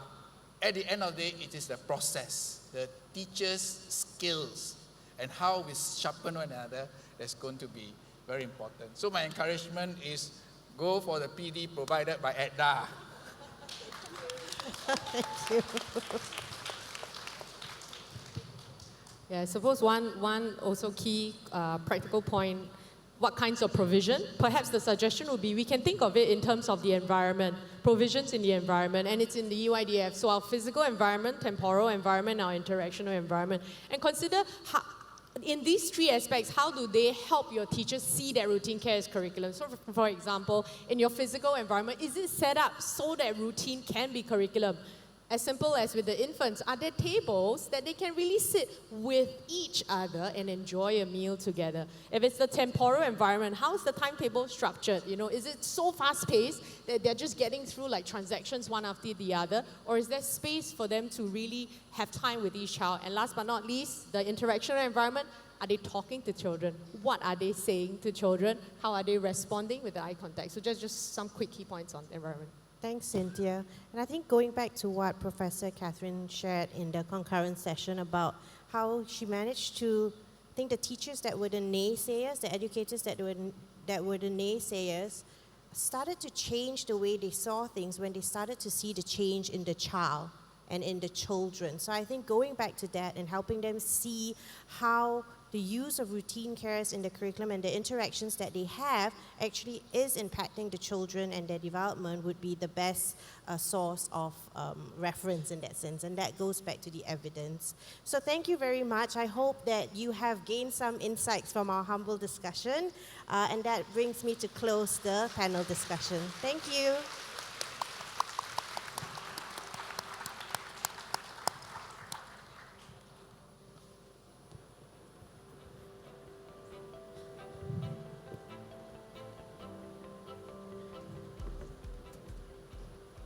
Thank you, panelists, for the engaging discussion. We would now like to invite EGDA's Assistant Chief Executive, Ms. Ng Mei Ling, on stage to present a token of appreciation to our panelists. Ms. Ng, please.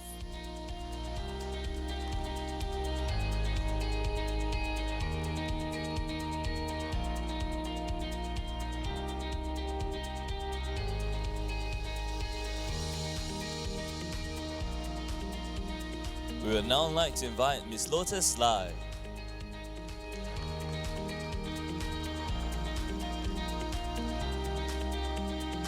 Ms. Cynthia Tan.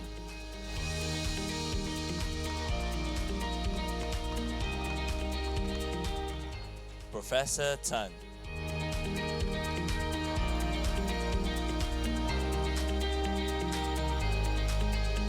Professor Catherine.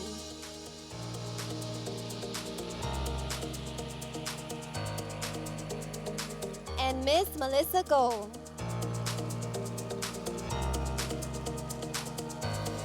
The panelists will now take a group photo together with Ms. Ng.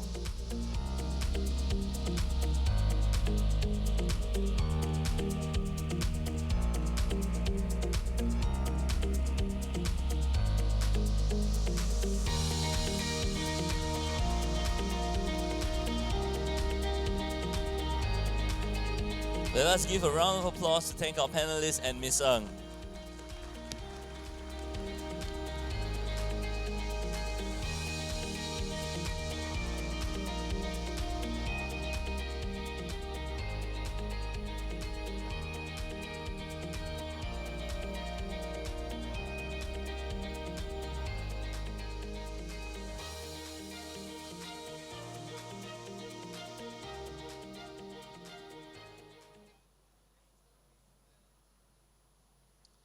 Ladies and gentlemen, we have come to the end of the conference.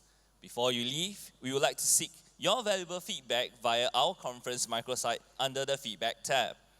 Alternatively, you may scan the QR code on the screen.